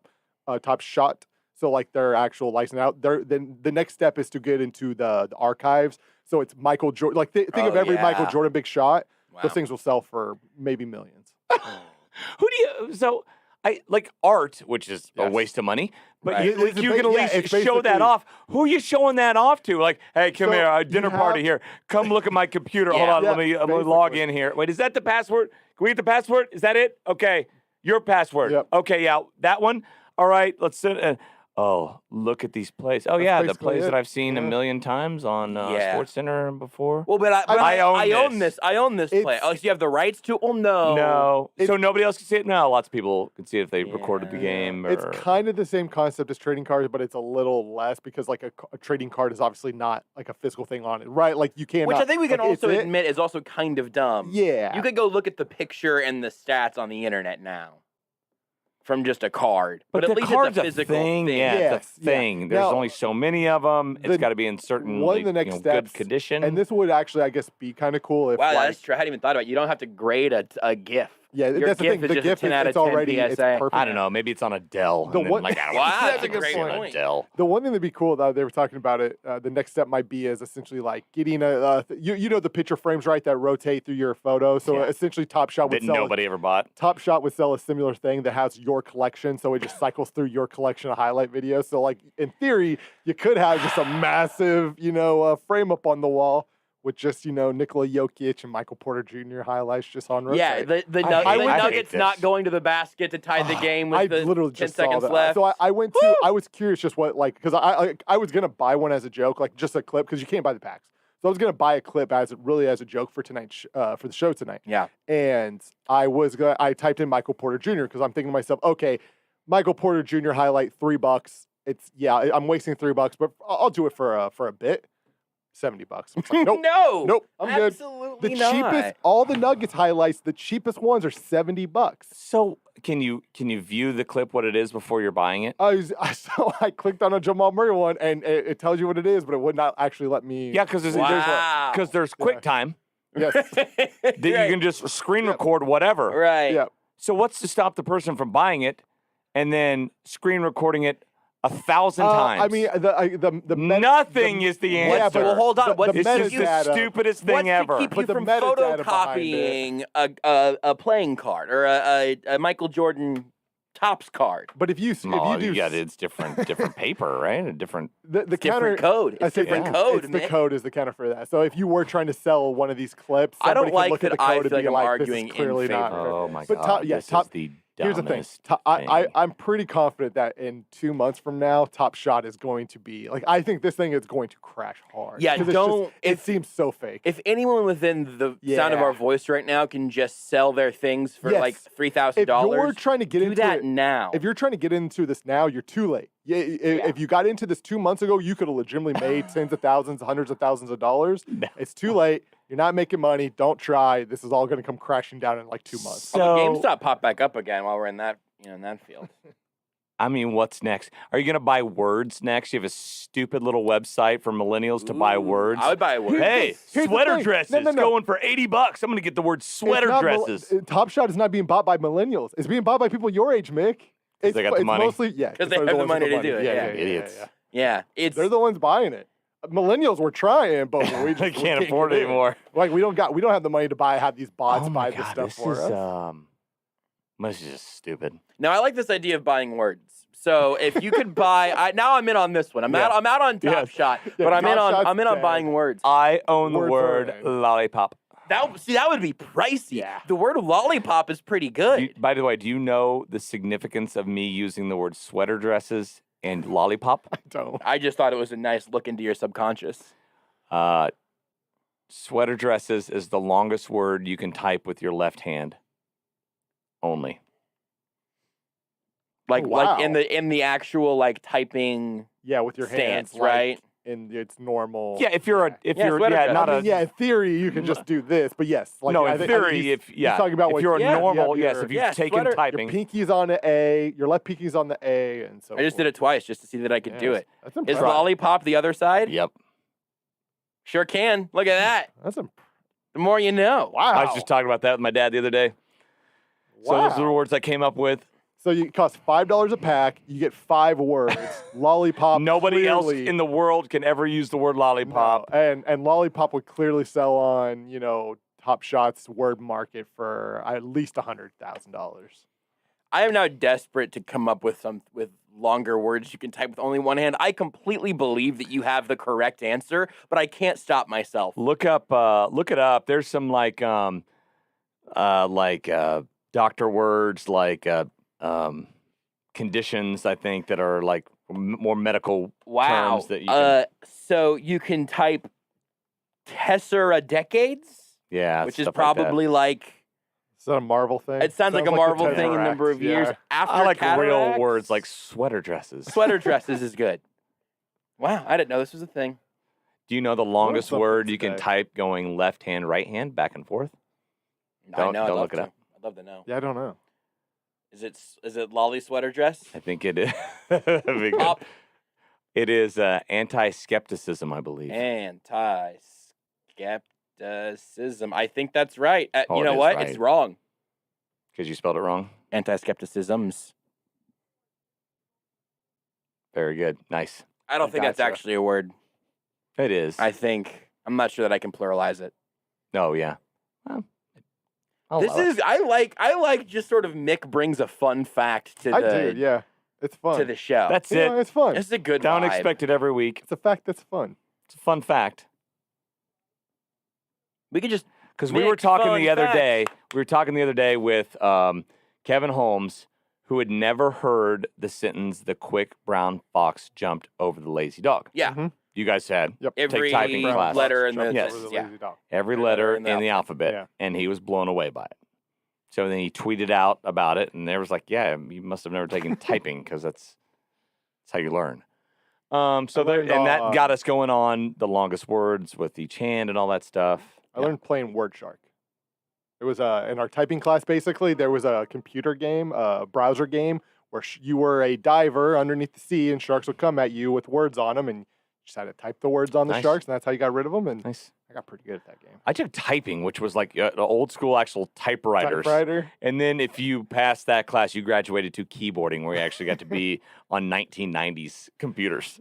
I can get sweater dresses lollipop.com for $12 for the first year. Nice. It's not quite horny GoFundMe, but it's pretty good. I distinctly remember a game called Garfield's Typing Pal, which we've now talked about Garfield back-to-back shows. Weird. But it was like it was just some sort of officially licensed Garfield the Cat typing teaching game that I think involved Garfield eating cookies at some point. Not lasagna? I don't think it.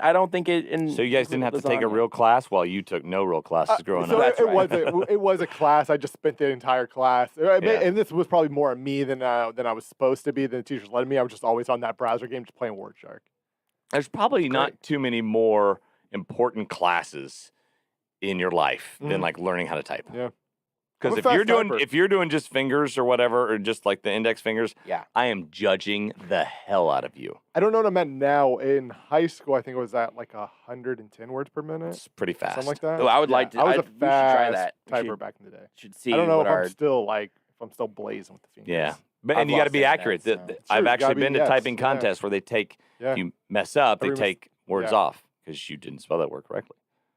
I've lost the internet on my laptop, so there's no more GoDaddy URL searching, nor is there any typing test for me, but I just turned my hotspot on. thank you. I will use that instead. It's been a long-running feud with the Wi-Fi this week. It's been a tough week in that regard. Do you want to take a break? I got some sports things. You know there's some sports things that happened? Let's do it. Can't We'll wait. talk about some sports things. We'll do that next with Mick Shaffer, 41 Action News. Want more Almost Entirely Sports? Watch the show live on the Sports Radio 810 Facebook page. At Mercedes-Benz of Kansas City, our executive loaner fleet is a cut above the norm, featuring an assortment of 2020 Mercedes-Benz models. Now combine that with 1.99% financing on most of our executive loaner cars, and you have a golden opportunity to make your next vehicle a Mercedes-Benz. Need more incentives? We need your trade-in. So come see your next car at Mercedes-Benz of Kansas City, 1/2 mile east of State Line on Highway 150, or online at mbofkc.com. With approved credit, see dealer for details. Hi, this is Justin Cole, Private Wealth Manager at Creative Planning. Over the last few years, we have grown to one of the largest nationally recognized wealth management firms in the country. While we are proud of our success, we are most proud of our Kansas City roots. We were founded in Kansas City and remain headquartered here because there's no place we'd rather be. We are Kansas City strong. Thank you, Kansas City, and thank you to our clients. If you're not a client, we invite you to reach out for a free, no-obligation financial review. You can find us at creativeplanning.com or by calling 913-338-2727. The choice of a lawyer is an important decision and should not be based solely upon advertisements.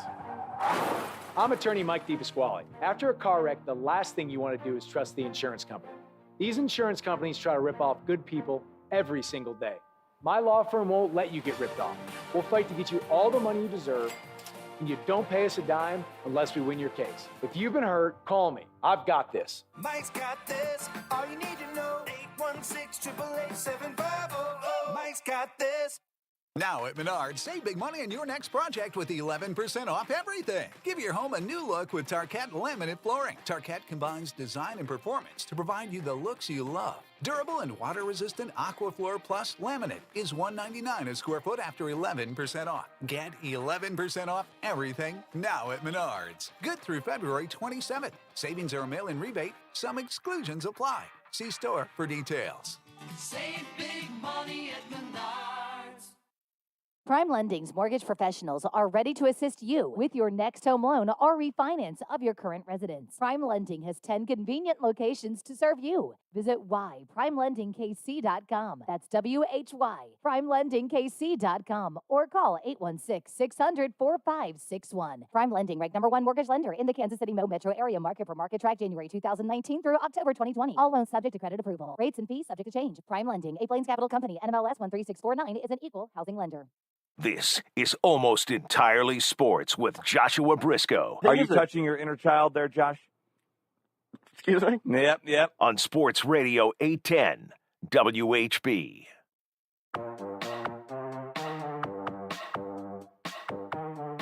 Still talking to Mick Shaffer, 41 Action News, closing out the week here on Almost Entirely Sports. I've almost retained my internet connection. We have bought some GoDaddy domains, and we have discussed the longest words you can type with one hand. So what do you do with those GoDaddy domains once you buy them? I didn't actually buy either of those because $12 is slightly too much money to pay for a joke. Mm-hmm. But I just mostly have them just direct to either my Twitter account or to some other like URL that I wanted to redirect to. So like if you go to aes.show, a real URL that I bought at one point, it'll take you to like the homepage essentially for all the podcasts of this show.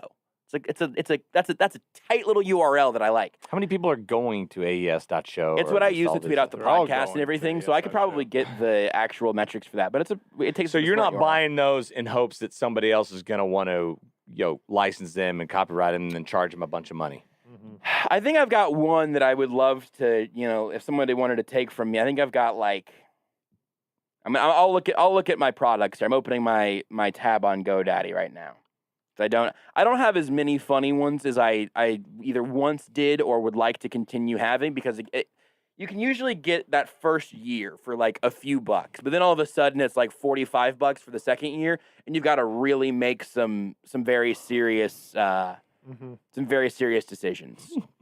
So like I've got jbbrisco.com that redirects to joshuabrisco.com, which has a website that literally has no reason for anyone to go to it, but I do have just in case. I One don't day know. there might be a reason. Does MickShaffer.com exist? One day that might be where you Doubt it. display all your Top Shot highlights. You want a Nikola Jokic dunk for $84? Huh? Can you show me one of those? Yeah. So hold on, I gotta show Mick. So what's the on my lowest screen real price quick. is $84. The highest price is $250,000. I don't think anybody's spending $250,000 for that. That's like it's like yeah. a up and down. It's like a vertical. This is what you're buying. It's like how my wife shoots baseball games. I'll buy one of your kids' highlights right now for $700. And so there are serial numbers, right? So like if you want to get the second one ever pulled, you can buy the second one that was ever pulled. That obviously costs more money than like the 100th one ever pulled. Oh, that's even a part of. Oh my God! So if you go to MickShaffer.com, it is a picture of a volcano, Nice. and it says "Wondrous things shall happen here." But if you're impatient, email Mick here. Oh, is that? There's another Mick Shaffer. Is impatient@MickShaffer.com a way to get in contact with you? Nope. Ooh, RudySalazar.com's available now. It used to be a Hispanic director. Used to own the website. Really? Yes. He had a movie, and you would go because I remember like one time Googling, wondering like, hey, is RudySalazar.com available? And it was taken by a Hispanic director who was promoting his film. I forget what the film was about. I think it was a horror film. Local sports talk radio, maybe. Could be. I didn't know that there was it's a another horror. challenging Mick Shaffer. There's a musician, semi-famous, named Mick Shaffer. You're the more famous Mick Shaffer, right? I don't think so. Nope. You don't think so? In Kansas City, yeah, but no. Outside of that, no. I'm gonna do a little Google. I'm gonna do a little incognito tab so Google doesn't know that it's me looking. Never mind. I'm not. I lost internet. Never mind. I'm just gonna ask you sports questions. We're gonna move on with our lives. You're the most famous Mick Shaffer to me. Thank you. Actually, this isn't a sports thing, but you said that your kid's about to take the ACT. Yeah. What has that experience been like? Because I used to watch Are You Smarter Than a Fifth Grader when I was like closer to fifth grade than currently, and it was always like, wow, these adults are all stupid people that aren't smarter than fifth graders. And now, if you made me do like some geography, forget a I would ton. throw myself off the balcony here. So has that challenged you in some ways?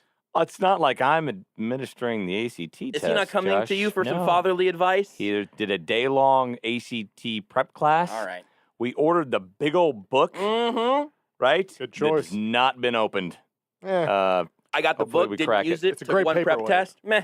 It's a great paperweight. Yeah. We'll do, hopefully do a prep test.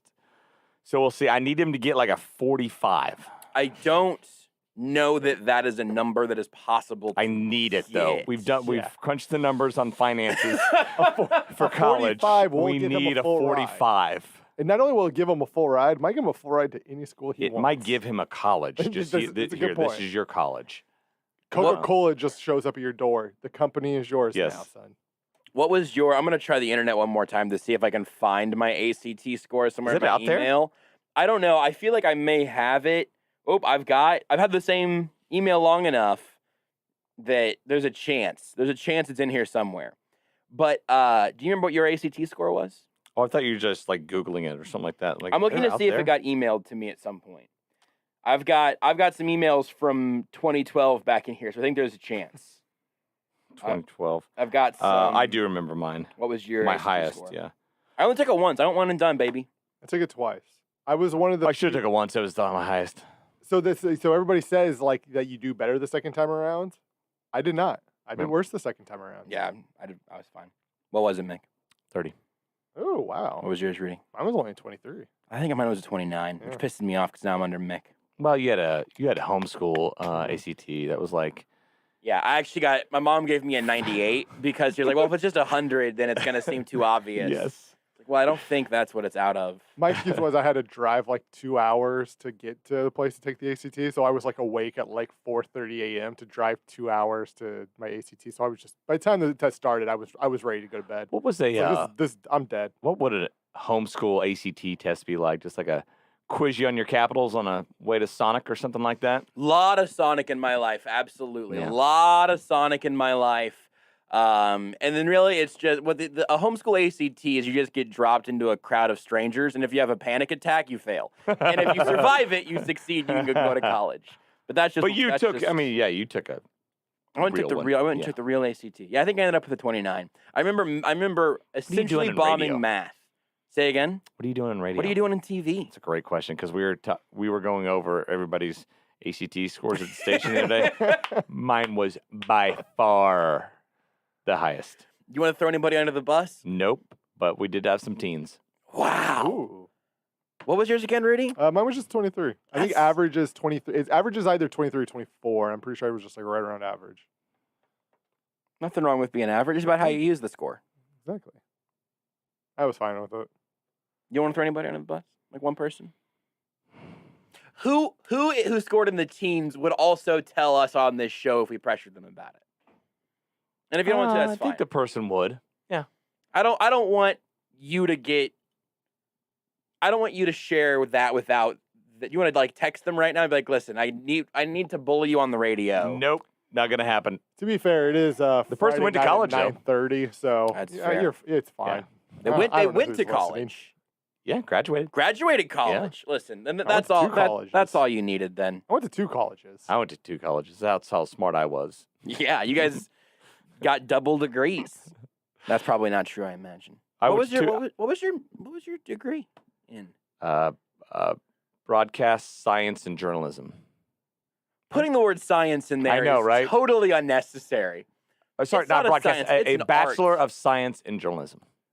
Is journalism a science? So No, at Kentucky, no chance. you could either go the art route or the science route. It affected a little bit of like what your prereqs were. The way Mick does it, it's a science. Yeah, absolutely. And that Bachelor of Science. Yeah, that's right. The way you do it's an art. Yeah. The way you do it is science. That's right. I think that nails it. Do you have like a weird? I feel like we've done this show before. Do you have like a weird class that you look back on either fondly or with some great disdain? Yeah. So I liked math a lot. Did not bomb it. And in college, as an elective, I could have taken anything. Bowling, pottery. There was a bowling class? Yeah. At KU was. I eventually took it. Dominated. There's a bowling class at just about every major university. So- you maybe not. But I went to MNU. Yeah. I took calculus-based physics as an elective. Wow. And at that point, like halfway through the class, I'm like, I should not have done this. No. I don't like math this much. No. So yeah, that was a bad decision. Did you get through it? Did you power through, or did you? Oh yeah, I've got probably a B or something like that. Okay. So I had a buddy who took pottery at KU. He said it was like one of the hardest classes he ever took. No. And he ended up dropping it. And his words on the way out were great because they're like, "Hey, what's going on?" He's like, "I'm sorry. I thought this would be a lot more like Ghost." The pottery scene. It was not. That's really disappointing. Yeah. Took bowling eventually. What other? I thought one classes? credit hour or a full 3. I'm sure it's just one. Yeah, I I feel like it was 1 at Kentucky. I think today is the anniversary of, I can't remember the name of the bowler, but he hits that strike and who do you think you are? I am. Who do you think you are? I am. It's an unbelievable sports moment. Pete, oh God, who was it? It's I'm gonna find it. Nope, I'm not. No internet. Damn it. It was just going around today. I'm even on your hotspot here, Rudy. It says you're connected. Okay. Pete Weber. Pete Weber. Yeah. An icon. There it is. GD it, I did it. Who do you think you are? I am. Just absolutely delicious. I've been to a few bowling events. They are really? fun. They're like legit fun? Or they're like if you're a bowler. Right. Are they bowling? was. Are they bowling? Are you a good bowler? By most people's standards, yeah. What's By their standards, no. What's your average? If you go bowling tomorrow and you say my score needs to be at this point or I'm going to be disappointed. Usually about a 175. You're a good bowler. Yeah, you are a good casual bowler, I would say. A good If non-professional I bowl bowler. 3 games, I will expect to break 200 one of them. I think You're a good bowler. I think I've broken. I mean, I have my own 100 a balls. few times. Really? Nice. Let's say that again when I'm not talking over it. Have my own bowling balls. Oh, you weren't expecting that. We can were edit you? that out. What size? Are we talking big, small? Yeah, 16 pounds. This is as medium? big as it goes. 16 pounds. Really? You've got 16-pound balls, bowling balls. That's right. Wow, what color are they? Like a fun print? My strike ball, which I've had forever, is a dark blue Rhino. Blue balls. So they're, whatever the polyurethane that pull the hook, right? Yeah. And so a lot of spin, they're weighted, and then you got the fingertips where you barely put them in so you can get more action on it. And then my spare ball, which I never use, but it's newer, is like a bright blue. But you have shoes. You have two blue balls, though. I have 2 blue balls. But you only had one for a while. Yeah, That's right. that one's- And I got a added second. somehow Yeah, you got back a to second. Yeah, I've never been good at bowling. love to bowl. I've never been good at it, so I've never really liked it. Because I'm just not good enough to enjoy it. Like, I don't know. I also think most of my bowling experiences came in, like, high school with, like, a friend who took it way too seriously and no legal ability to drink at the bowling alley. So maybe that's one of those post-COVID things. Was, you know what? I didn't appreciate this while I could go to it without thinking twice about it. Maybe now I'm going to get way into bowling and just see if I can, be who you think you are, I am. I think I've seen him actually bowl in an event. One of my best friends, his family owned the bowling alley in our town, and so a lot of times we would literally like bowl all night. We were in travel leagues and all that stuff. We would have sleepovers at the bowling alley. Wow, that would be fun. Bring I a think that would be pillow good and blanket. time. We'd just end up crashing there, and just get into the Dr. Pepper and Cheetos all night. It's great. Did you ever bring up the bumpers and just spike it? Give me a break. There were no bumpers in Caldwell, Kansas in the 80s and 90s. But you're basically playing. You're playing. You know what else there pinball wasn't? At that point. You know what else there wasn't? There was not automated scoring system. So you did all the math yourself with this yellow pencil on this sheet of paper, and it projected up above to the screen, right? So wow. And so that's maybe how I got good at math, because forever I'm like 67 plus 8. Okay, that is 75, and then you have a spare with a 7 on top of it. All right, 65 plus 17. All right, we're doing 82. You just gave me a little bit of a hint, and I still don't understand how bowling scoring works to this day. Yeah. I understand if you get a number of pins, that's how many points If you get you know what a spare is? Yes. You knock them all down in two shots. Yep. You get to add your next ball, one more ball to that score. Okay. Oh, okay. So you have 10, So right? That's 10. then that next ball counts in both the last frame and your current frame. Yes. Back to your spare one. Yes. Okay. So say you have a spare, you go 8-2, right? Yes. So 8 slash, and then so you don't put the score down yet. Right. Your next ball is a 7. Right. So you get 17. So that one Add 17 to that square. Right. Right. If you get a strike, you get to add the next 2 balls. Interesting. So okay. if I get a strike, and then I go 8-2 spare the next time, that's 20. For that last frame, and then you're getting 10 that next frame, and then hold your spare on. carries over. Say if you get a strike, and then another strike, right, and then another strike, yes. It's called a turkey. That's 30 pins, 30 points that you get to add to that. So that's how you get 300. Okay. You keep 12 strikes in a row is basically all 10 frames you're putting down a 30, and that's how you get to 300. I will and you again get remember, 12. I'll remind you my ACT score. You get in 12 math. because in the 10th frame, if you get a strike, right, again you get 2 more balls. But you can't. But eventually, the game just has to end, and so after 12 throws, is it a throw? Rolls. 12 rolls. If they're all strikes, it's just over then, though, right? Yes, 300. Right. is the Okay. most you It can stops. score. It stops then. In the 10th frame, it stops, but in the 10th frame, if you get a strike, right, same deal applies. You get two can more. get 2 more. If you get a spare, you get 1 more. One right? more, yes. Yeah. Just went over that. I wasn't listening. I was trying to buy how many points is a turkey.com, and it is available. It is available, but it's way more expensive than I meant for it to be. You know what? Bowling. Hold on. Quick ruling. Is bowling a sport? Sure. This segment was about sports. Yep. We followed through. Let's take another break, come back, wrap up the week with Mick Shaffer next.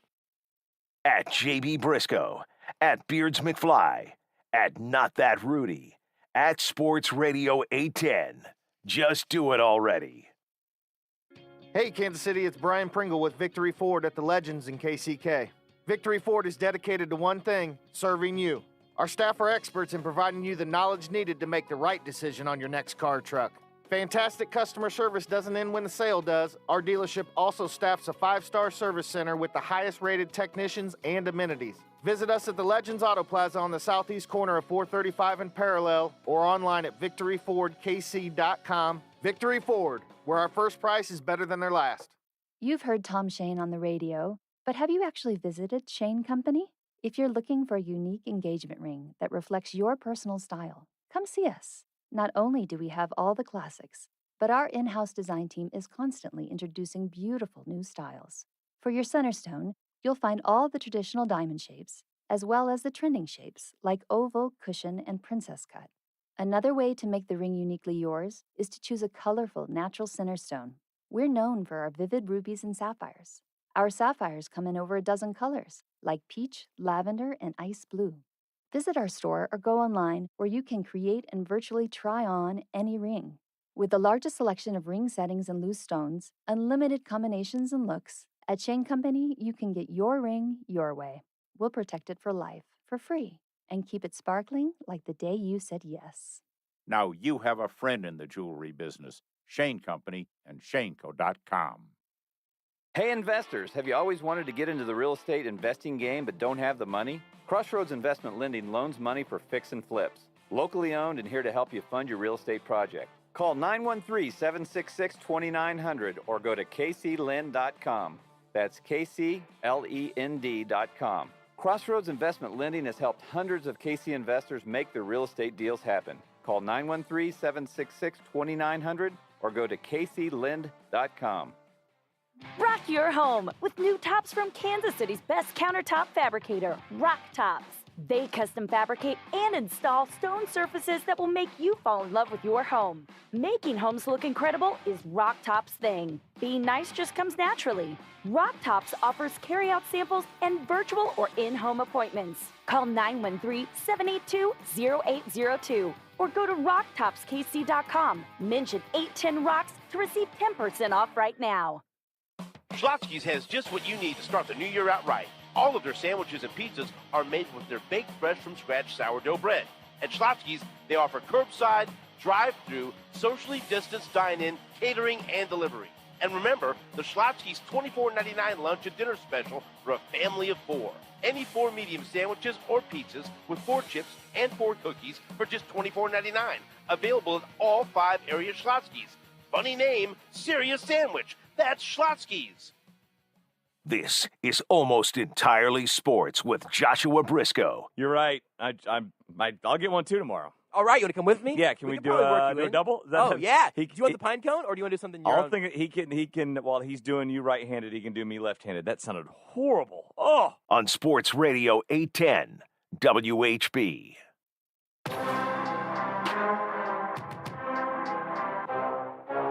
Last segment of the hour, last hour of the week. Mick Shaffer, 41 Action News, with us here on Almost Entirely Sports. We got a little bowling class. Mm-hmm. We talked about ACT scores. Yep. We taught you about Bitcoin and blockchain and Top Shot and all of those good things. Yep. So now you want to talk about sports? To Sure. just wrap this Why up? not? We can rapid fire through some things. The thing that I figured we would talk It about should be extensively- ANS is the show. Almost never sports. I feel like is the more Your accurate. hour each week really tests the boundaries of Almost Entirely. It really does. I think there's some Friday fatigue. It's the last hour of the week. And it's just a little, you got good, just kind of, hey, Mick, what's going on energy? You know, we're ready to get into the weekend. We're ready to get away from sports for a little bit. Yeah. Let's have some fun. You want to talk about the Friday. the new Pokemon games coming out in the next Can year we or talk so? about something that's not like media, social Yes. media, BS, Let me computer let stuff? me ask you I about heard Post Malone is doing some sort of remake of a song Yes. for He the did. anniversary. He did a remake of Hootie and the Blowfish's, what was the song called? quick. Tell me the main Hood and Blowfish songs, Mick. I Only Want to Be With You. That's it. That's it. I knew it was one of the big ones. Yep. There's the one about the Dolphins, and then there's then there's that one. He did Yeah. that one. Yep. Yeah. I wanted to ask you about all of the college basketball things that collapsed. I think the Dolphins one is in that song. Is it really? Is that true? I think that the lyric about the Dolphins is I in thought that song was called something about the Dolphins. No. Apparently, he only did it just to meet Dan Marino. That big of a fan. That's the same song. That's wild. Yeah, Darius Rucker, who's now country. I had no idea that was the same. That I Only Want to Be With You is the song. Because the Dolphins I'm made me cry. The Dolphins made me cry. I had no There's idea. nothing I can do. I only want to be with you. Wow. So Impressive. Yeah. Anyway, So Mizzou collapsed on top of itself. Yes. KU spilled the chili right at the end. Jalen Wilson spilled the chili. K-State was the only team to win that. I called it. And K-State was all about those dubs. It was a very weird basketball night that I still feel like we haven't. Basically, because we were going to talk about that on, Wednesday? And then Mitch Schwartz announced he's coming back, and that just wiped out our whole basketball block. I had been planning that for a week or two, seeing that they're on the schedule all at the same time, all starting at 8. Yep. Thinking ahead, then like that'd be something fun to do for my 10 o'clock show. I do it sometimes like a highlight mashup where I go like chronologically. So I'll have a K-State play, then a Missouri play, then a couple KUs, then back to Missouri. And so that's what I did, a big old 2-minute highlight package. And it was a lot of fun. I'll probably put it on my Emmy reel, probably win yet again. But I'd been looking forward to that night, hoping COVID didn't ruin it for like a couple weeks, and it didn't. And it was a lot of fun, although KU really tested me getting up to the studio on time because they were going to overtime, and I had to get the highlights all done. And so, that was a lot of fun. Of course, K-State's the one team that won it. If K-State Mizzou neutral site right now, where are you putting your money? Has Mizzou fallen this far? Will you do this to Mizzou fans? I'll go with Mizzou. I think that's probably the right call. But man, they have been so frustrating. Like, and maybe it's predictable. We've joked about this. Maybe I've even brought this up last week. That the most predictable thing in college sports was that KU's down year was going to end still above Mizzou's like high flying year, where Mizzou fans were getting very hurt about them not being the number one team in the nation or whatever. But also, it's still staggering to have seen all of this play out in real time. Yes, I was talking about it earlier on another show on this station. I won't even mention it. Thank you. I can't even. Oh, I know. It's Anderson's It makes my stomach. You know hurt. who else doesn't like a zone? Missouri. Yeah, don't like to They play don't it. like a zone. They don't like to see the zone across. Wow, that one took me a second, but it was a pretty good joke, Rudy. But like a month ago, or maybe a month and a half, I don't know. A month ago, we were talking about, hey, Mizzou could be in like that 3 or 4 line, KU 7 or 8, and now it's the exact opposite. Exact opposite. And K-State, pretty sure they're gonna win the Big 12 tournament. Automatic. I'm so bid. happy that they got 2 wins, especially one over Oklahoma there. Mike McGurl, so he has the option. He's a senior of maybe coming back next year. He maybe shouldn't, because that was the greatest K-State senior night walk-off it's as good ever. as it's gonna get. 12 points in like a minute and 17 seconds to go from down 6 to up 3. That was awesome. And it was against Oklahoma, so for you, really delicious. Was very delicious. This hour of radio was delicious, I would say. KU plays UTEP. One final little nugget here. Yeah, you have a UTEP nugget? Yeah. Do you know the 3rd leading scorer for UTEP is? I do not. Mick Shaffer is my guess. I have no. Oh, Jamal Bieniemy, who callback, former Oklahoma player who transferred to UTEP this season and is the nephew of Eric Bieniemy. Interesting. Think he's going to get a head coaching job? Maybe at UTEP basketball. Maybe that's the spot he finally lands. You can makes $50,000 a year. You can watch Mick's big highlight packages on 41 Action News. You can see his blue balls at your local bowling alley, and you can super follow him on Twitter at Mick Shaffer. I think that's everything. Good shows. $20 to follow me per person. Yeah. Per day. And it's already hooked up to your PayPal right now. You are already paying Mick Shaffer $20 a month. You want to see those blue balls in action? Yeah. Twitter. These next couple words are going to be pretty challenging way to end the show. Go ahead, Mick. Bye, Mom. You are listening to Almost Entirely Sports with Joshua Brisco on Sports Radio 810 WHB.